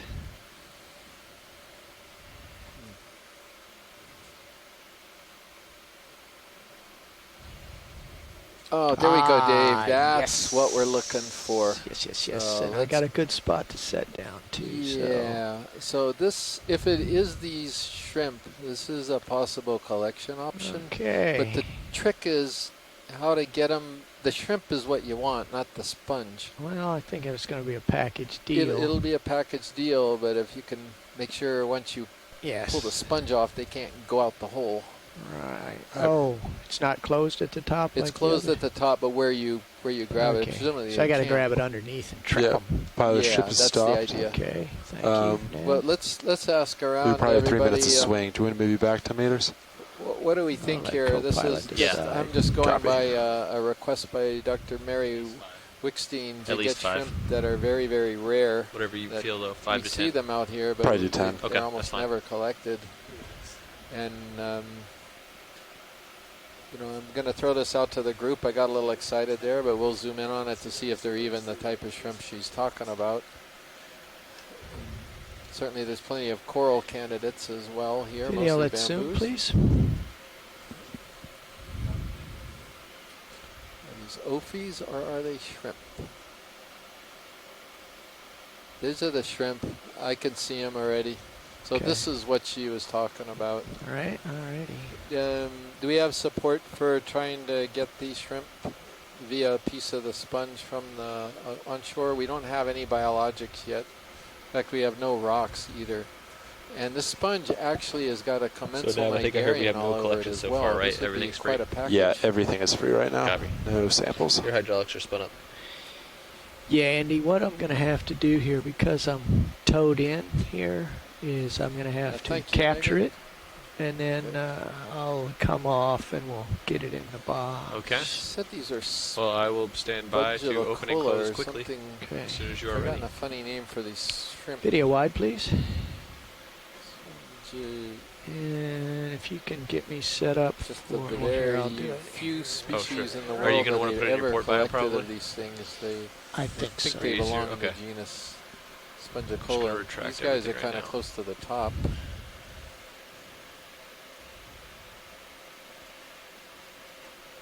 Ready Yeah, to go. Les is supportive. Thank you, Les. Yeah, so Les, I don't know if you were here earlier, but this is either a Dictyolis or a Regadrella euplex vase, but it seems to be This covered is, with the commensal mini-zeus. anemones like Yeah, some but of the is other it HD sponges. feed? Yes. It looks different to me. Maybe it's just the Yeah. light. Yeah. Thank you, Sako, too, for Just your not that comments. good We're of a going to camera. try to get those shrimp. And Dave, it's a mated pair. We don't just need one shrimp. We need them both. Is that possible? Talk about busting up a honeymoon. Sorry. Yes, we will endeavor to capture the whole tableau. Let's see here. That's the suspicion, at least, is that it's a male-female inside of there. But Well, who knows? we would hope that they're happy together. Otherwise, they're okay.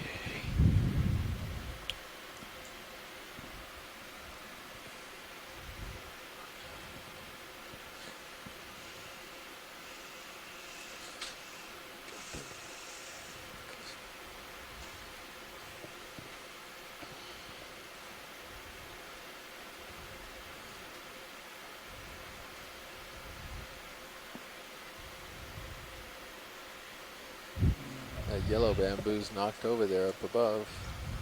Something blew it over. Just can't get the angle I want here. I'll just have to go with that.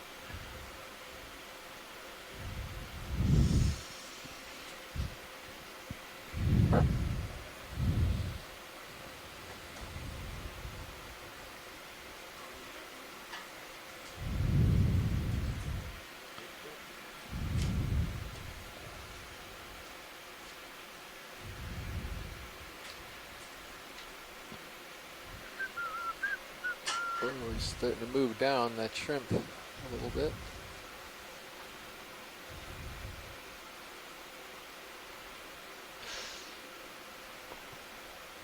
Okay. Wow, that came off pretty easy, didn't it? Oh, I didn't really want it to happen that No, way, I know. but That I've was got it. Amazingly fragile, the connection of that sponge on the substrate. That was strange. I hope I didn't. Yeah, we got a bamboo. You basically got the assortment pack here. Okay, and if you track me with the mini Zeus, please.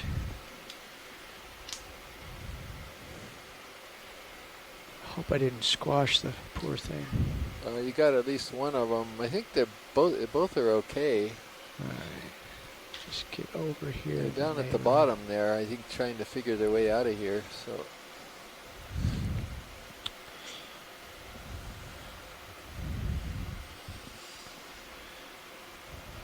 Hi guys, this is Mary Wasted. Did you get a sponge with shrimp? That's what we're doing right now, Mary. We're putting it in the box right now. We think the shrimp was still in there. Go ahead and shove out the drawer. Tried to grab it in such a way. I'm pretty sure they are. All right.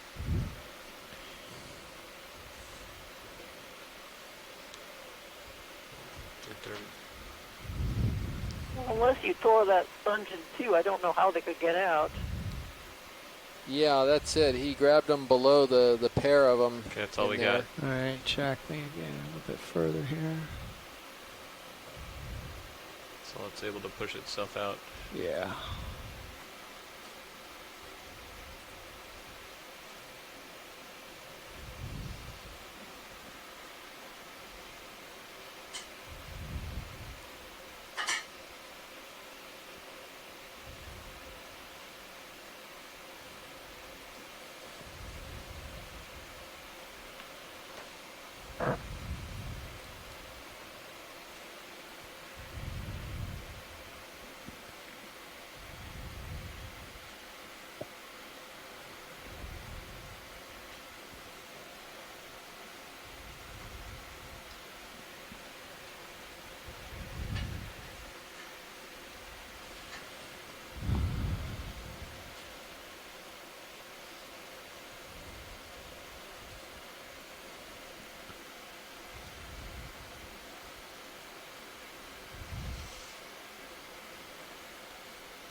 Stand by.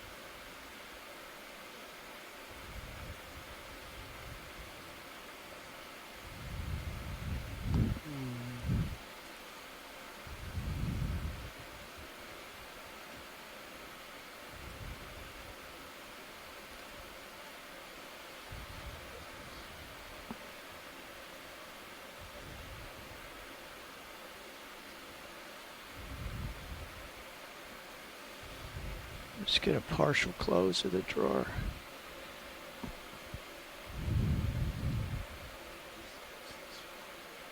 No, it would open up a hole for the shrimp to get out.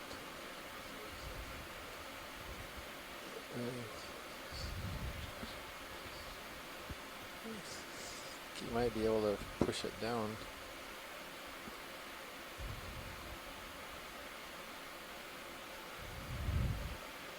Okay, start closing.